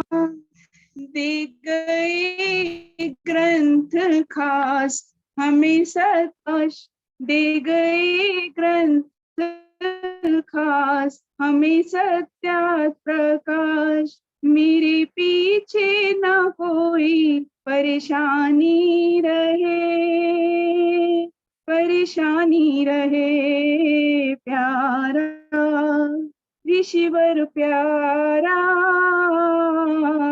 प्यारा ऋषिवर प्यारा। छीन ली क्यों दिवाली ने ज्योति, लाख मोती नहीं ऐसा मोती। छीन ली क्यों दिवाली ने ज्योति, लाख मोती नहीं ऐसा मोती। कर गया है जो काम रहे दया दयानंद नाम, कर गया है जो काम रहे दयानंद नाम। गंगा जमुना में जब तक पानी रहे, निशानी रहे प्यारा, ऋषिवर प्यारा प्यारा, ऋषिवर प्यारा। रात को भी न निद्रा में सोया, दीन दुखियों के दुख में था रोया। रात को भी न निद्रा में सोया, दीन दुखियों के दुख में था रोया। ही ऋषि की पुकार भेद दूं अंधकार, ही ऋषि की पुकार भेद दूं अंधकार। जग में कुछ दिन जो मेरी जिंदगानी रहे, जिंदगानी रहे प्यारा, ऋषिवर प्यारा प्यारा, ऋषिवर प्यारा। जग में वेदों की जब तक निशानी रहे, मैं ऋषि की अमर ये कहानी रहे, कहानी रहे प्यारा, ऋषिवर प्यारा प्यारा, ऋषिवर प्यारा। बहुत बहुत धन्यवाद समय देने के लिए। धन्यवाद रजी चुग जी, बहुत सुंदर आवाज, बहुत सुंदर गीत। हमें आज के अध्यक्ष रघुवीर शास्त्री जी से प्रार्थना करूंगा अपना उद्बोधन मार्गदर्शन। इसके बाद रजी गर्ग जी। मैं जन्मदिन की बोलना चाहूंगी राज सरदाना। हाँ, 1 मिनट वेट कीजिए, पहले अध्यक्ष जी बोल लें, फिर बुलवाता हूँ आपको। रघुवीर शास्त्री जी बल्लभगढ़ से। ओम त्वमेव नवसो पिता वसो त्वं माता सत्कृतो बभूविथ अघातेषु मनिमहे। आज के आदरणीय मुख्य वक्ता आचार्य विजय भूषण आर्य जी, आज के हमारे मुख्य अतिथि भाई श्री पूर्ण चंद आर्य जी, महामंत्री झारखंड आर्य प्रतिनिधि सभा, और इस कार्यक्रम के सफल संयोजक भाई अनिल आर्य जी, राष्ट्रीय अध्यक्ष केंद्रीय आर्य परिषद, मातृशक्ति आर्य भद्र पुरुषों। बहुत ही गंभीर विषय आज अनिल आर्य जी ने रखा है, वैदिक सिद्धांत सर्वोपरि। आइए एक ऋग्वेद के मंत्र के माध्यम से हम इस पर थोड़ा विचार करें। ओम इंद्रसान सिमरयिं सजित्वानं सदा सहं वर्षिष्ठम ऊतये भर। इस मंत्र में मुख्यतया 4 बातों पर विचार किया गया। चारों को हम वैदिक सिद्धांत, व्यवहारिक सिद्धांत और सामाजिक सिद्धांत की कसौटी पर कसेंगे। सानसिम कि मनुष्य के पास जो भी धन आए उसको हम मिल बैठ करके बांट करके खाएं। यानी वेद हमें आदेश देता है कि जो व्यक्ति ने धन अर्जित किया है, चाहे अपने पुरुषार्थ से अर्जित किया है, अपनी सूझबूझ से अर्जित किया है, अपनी बुद्धि कौशल से अर्जित किया है, तो उसमें आदेश दिया गया कि वो मिल बांट करके उसका उपयोग करे। हम इस पर विस्तार से चर्चा करें, उससे पहले मैं थोड़ा सा 4 पॉइंटों को आपके सामने रखना चाहता हूं। दूसरा, सजित्वानम, कि जब हम धन प्राप्त करें तो उस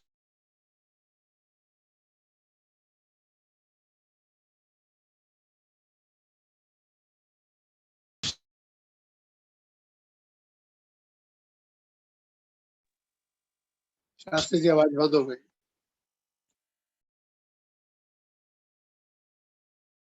समय मनुष्य को अपने जो षड्रिपु। तीसरा कि सदा सहम, हम स्वावलंबी बने, हम पराश्रित जीवी ना बने और साथ ही साथ सहनशील बने। और चौथी बात हमें बताई गई वर्शिष्ठम, कि हमारे पास जो भी ये साधन है, जो भी हम संचय करें, जो भी हम धन एकत्रित करें, वो वर्षों तक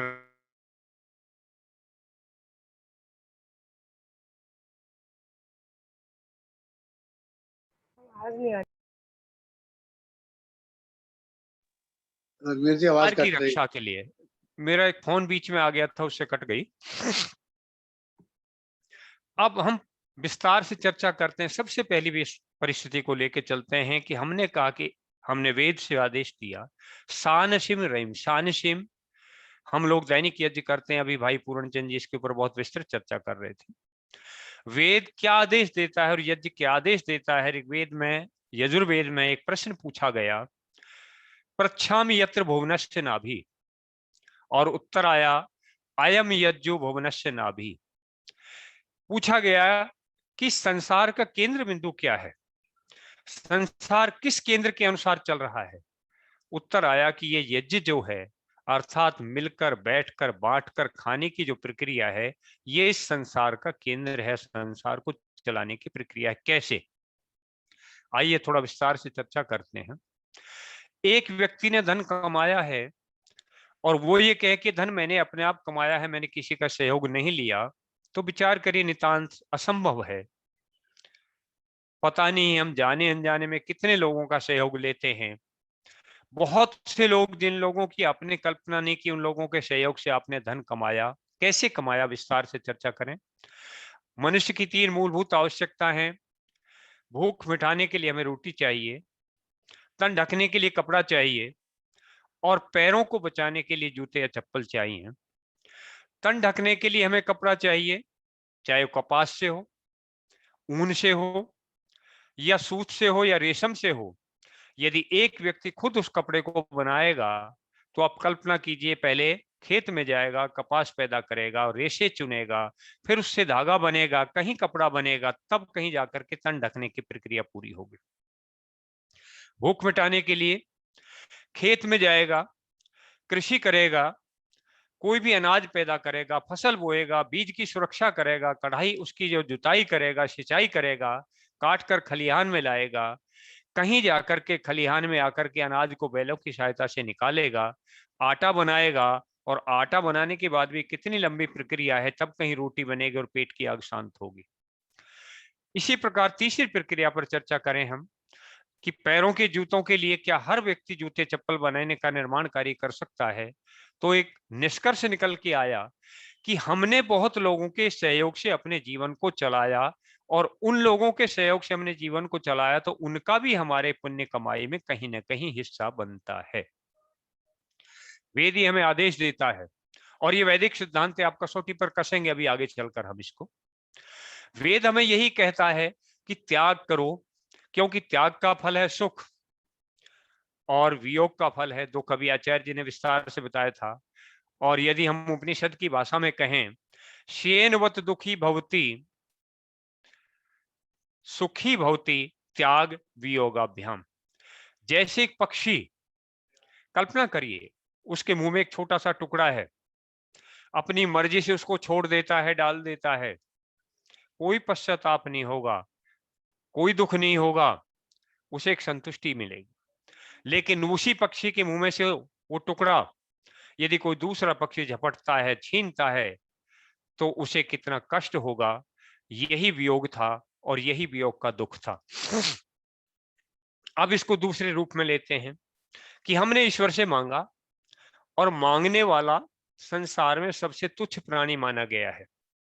हमारे बहुत से शास्त्रकारों ने इसकी तुलना एक तिनके से की, तिनके से भी हल्के रुई से की। तृणाद अपि लघुस्तूल है, तूलादपि च याचक है।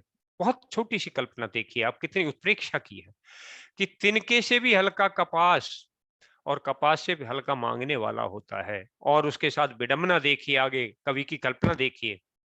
वो कहता है वायुना नियते नासौ स्वयं याचन संकया, कि हवा उसे अपने साथ इसलिए नहीं उड़ाती कि कहीं मेरे से भी न मांग ले।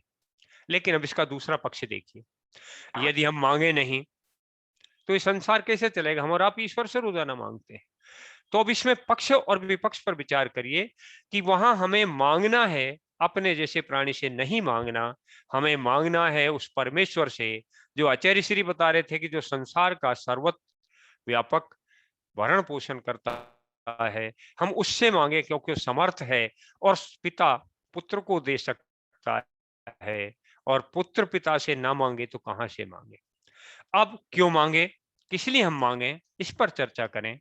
संसार में संसार के ढंग से जीने के लिए धन की आवश्यकता है, संसार यात्रा को पूरा करने के लिए धन की आवश्यकता है, किसी की रक्षा करनी हो, गति देनी हो, शांति के लिए, क्रांति के लिए, कांति के लिए कोई भी प्रयास आप करिए, आपको धन की आवश्यकता है।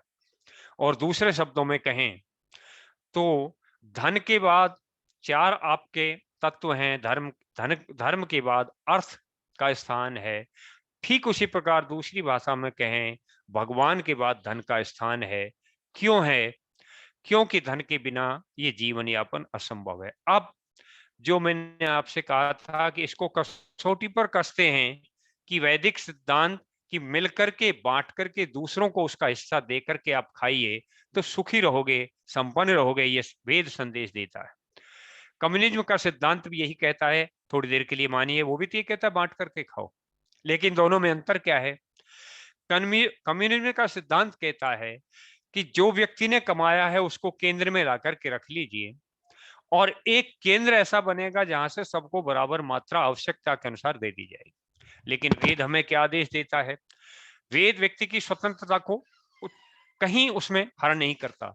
वेद व्यक्ति को स्वतंत्र रहने की आज्ञा देते साथ साथ ये कहता है कि व्यक्ति अपनी इच्छा से त्याग करे। अब देखिए कहां तो कम्युनिज्म वाला कहता है कि दोनों सिद्धांत बराबर हैं। क्यों बराबर हैं? उसका कहना है कि वेद भी यही कहता है बांट कर खाओ, हम भी कहते हैं बांट कर खाओ, लेकिन गंभीरता से विचार करें, इसमें इतना अंतर है जितना आकाश और पाताल। कारण वेद स्वेच्छा से त्याग करने की बात कहता है, वेद अपनी इच्छा से दान करने की बात कहता है, वेद अपने आंतरिक हृदय से सर्वस्व अर्पण करने की आज्ञा देता है।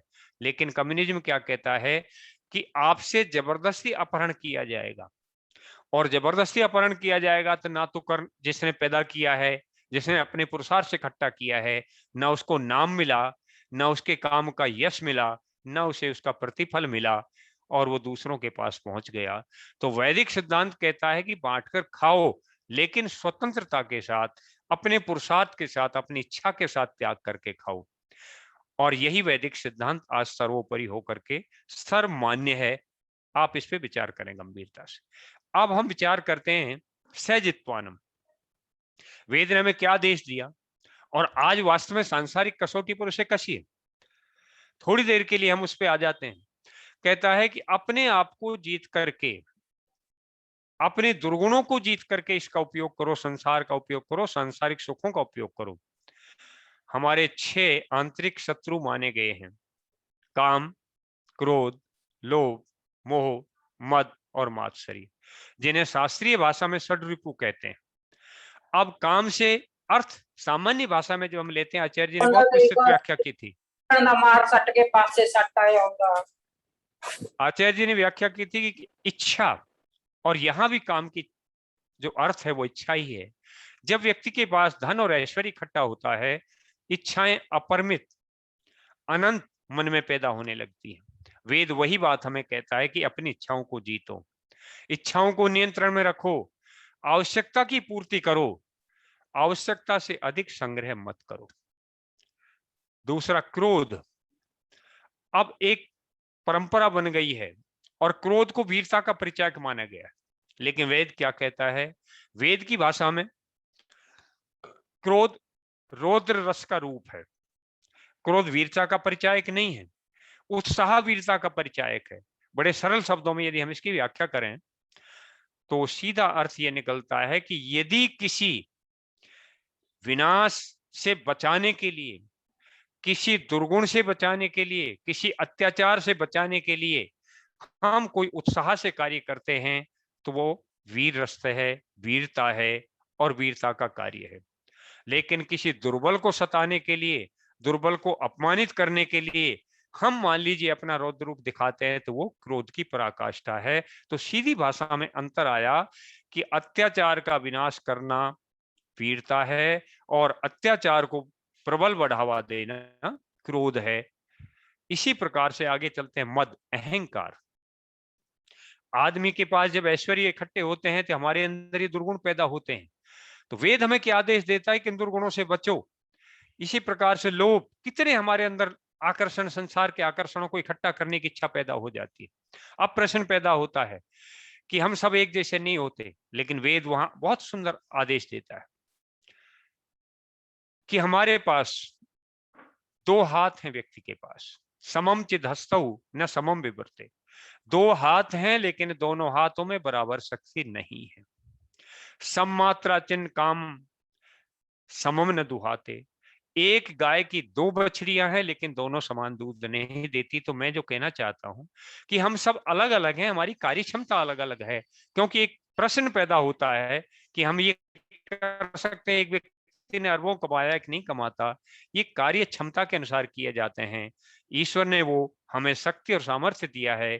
कोई व्यक्ति खेती कर रहा है, कोई व्यक्ति भवन निर्माण करता है, कोई व्यक्ति उद्योग धंधों में कार्य करता है, कोई व्यक्ति सड़क निर्माण कर रहा है, कोई व्यक्ति अध्ययन कर रहा है। तो ये अपनी कार्य क्षमता के अनुसार हर व्यक्ति अपना कार्य कर रहा है। इसलिए व्यक्ति इस वेद की आज्ञा को स्वीकार करें कि ईश्वर ने जिस योग्य हमें शक्ति दी है, जो हमारी क्षमता है, हम उसके अनुसार कार्य कर रहे हैं। अभी आचार्य जी ने इस विषय पर विस्तृत विवेचना की थी कि हम लोग ईश्वर की शक्ति को तो स्वीकार करते हैं, लेकिन साथ में अपनी शक्ति को कहीं ना कहीं उसमें मिला देते हैं। अब इसके बाद प्रश्न आता है सदा सहन। दो चीजों के बाद में हम तीसरी चीज पर गए, सदा सहन क्या है। वेद आदेश देता स्वावलंबी बनो और सहनशील बनो।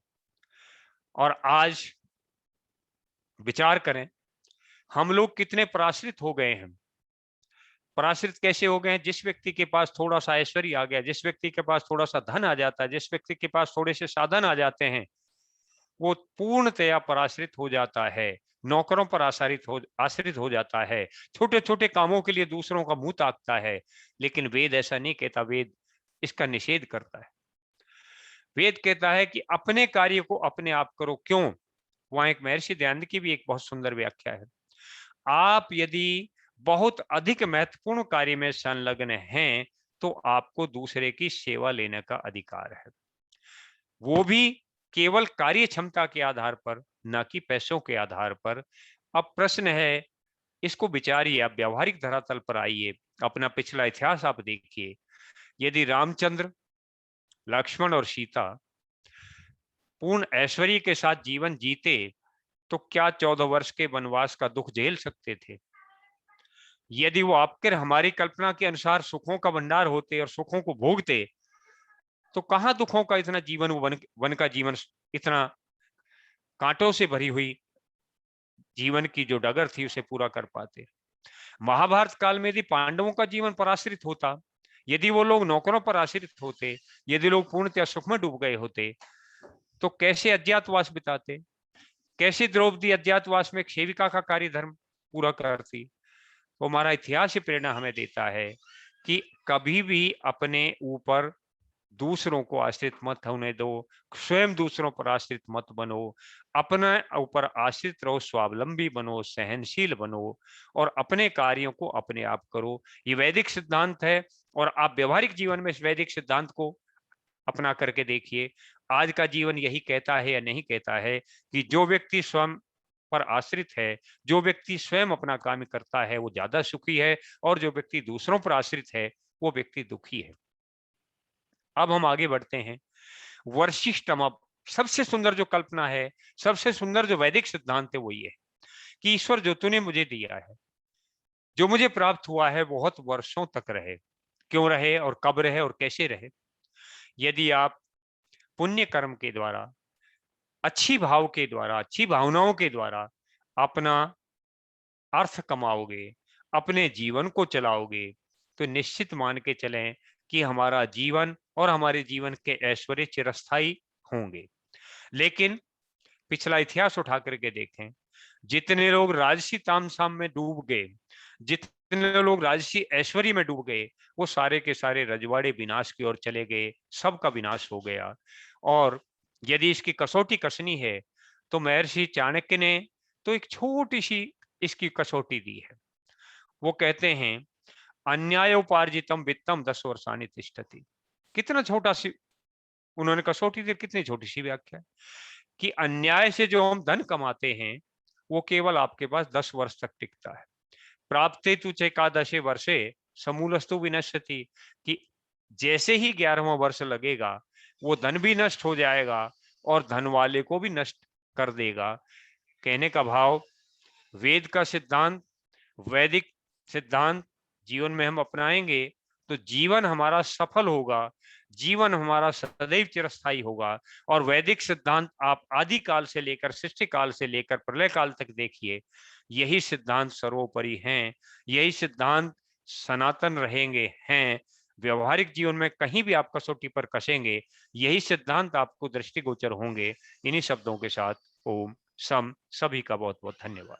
बहुत बहुत धन्यवाद आदरणीय रघुवीर शास्त्री जी। 79 के अंदर दिसंबर में गुरुकुल इंद्रप्रस्थ फरीदाबाद स्वामी शक्तिवेद जी के अध्यक्षता में शिविर लगा, उसमें हम सब इकट्ठे थे। तो केंद्र जी, रघुवीर शास्त्री जी, धर्मवीर जी, सभी साथियों को याद करता हूँ और आज के अध्यक्ष रघुवीर जी का धन्यवाद करता हूँ। सितंबर के कार्यक्रम में आपका 40 मिनट का समय लेंगे और पूरे विचार आपके बाकी सुनेंगे। अब 2-3 भजन हो जाए चलते चलते। परसों शाम को 5 बजे फिर एक नए विद्वान के साथ नए विषय के लिए फिर मिलेंगे। लिंक यही रहेगा। अब रजनी गर्ग जी आएंगी। जितेंद्र सिंह जी जुड़े कुछ कहना चाहते हैं। नमस्ते भाई साहब।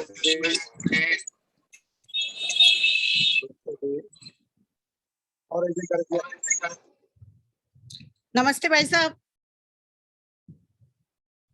मेरी आवाज आ रही है? मेरी आवाज आ रही है? आ रही है जी, आ रही है। हाँ जी बोलिए। हाँ जी, मैं और मेरी सासू माँ दोनों पिंकी जी को बहुत बहुत शुभकामनाएं दे रहे हैं जन्मदिन की। धन्यवाद। और आज मैं अपनी सासू माँ के साथ बैठ के एक भजन बोल रही हूँ ईश्वर भक्ति का। बहुत अच्छे जी, बहुत अच्छे।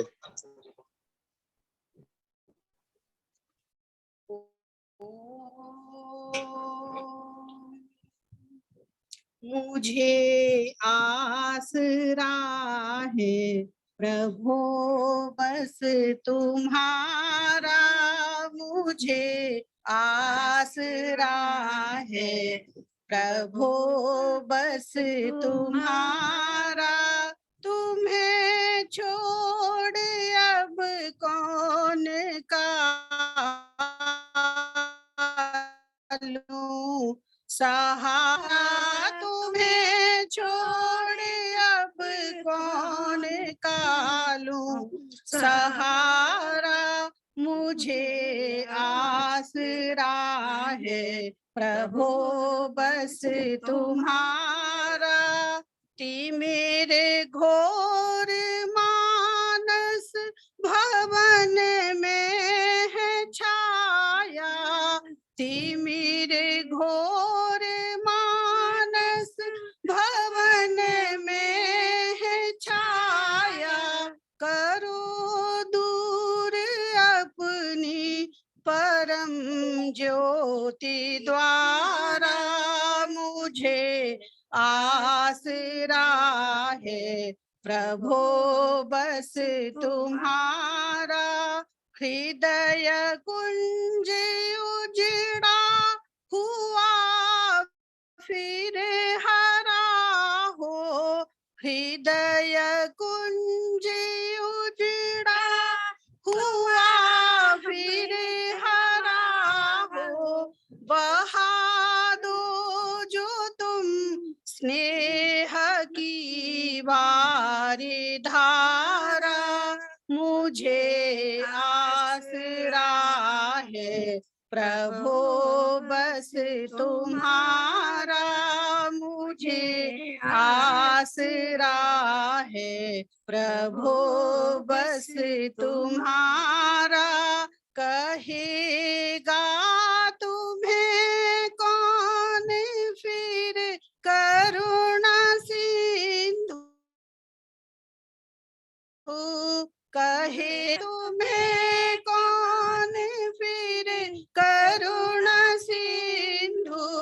जो भक्तों को अपने न तुमने उवारा, मुझे आसरा है प्रभु बस तुम्हारा, मुझे आसरा है प्रभु बस तुम्हारा। नहीं कोई तुम सा स्नेही हितैषी, नहीं कोई तुम सा स्नेही हितैषी, लिया देख मैंने ये संसार सारा, लिया देख मैंने ये संसार सारा, मुझे आसरा है प्रभु बस तुम्हारा, मुझे आसरा है प्रभु बस तुम्हारा। बहुत बहुत धन्यवाद नमस्ते भाई साहब, समय देने के लिए। जय जय हो। 7 बजे जा रहे हैं, का धन्यवाद करता हूँ और जी से अनुरोध करता हूँ शांति पाठ कराएंगे। जो भजन आ जाएंगे और तो सबको पहले उनको मौका मिलेगा। आइए परवीन जी, शांति पाठ। सुंदर आयोजन के लिए मैं सरदाना बोल रही हूँ। सभी का आभार व्यक्त करता हूँ शुभकामनाएं ले लो और कोशिश कर और आशा करता हूँ कि जब जब भी आपको ऐसी सूचना, इसी प्रकार अपना स्नेह बनाए रखें और शांति पाठ के साथ ये समय यहाँ पर संपन्न होगी। शुभकामनाएं। ओम शांतिरंतरिक्षध्वं शांति पृथ्वी शांतिरापा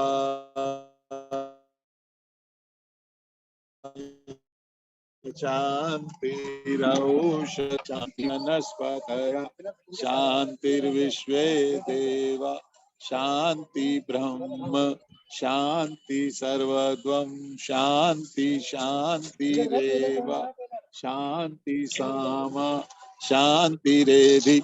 ओम शांति शांति शांति। सभी का बहुत बहुत धन्यवाद। सभी का बहुत बहुत धन्यवाद। परसों शाम को 5 बजे फिर मिलेंगे। जिनको आज मौका नहीं मिला पहले उनके बाद भी होंगे। गुरुदुल अग्रवाल जी का, भंडारी जी का, राज सरदाना जी का, ईश्वर देवी जी का, सभी का बहुत बहुत धन्यवाद। बधाई हो, बधाई हो।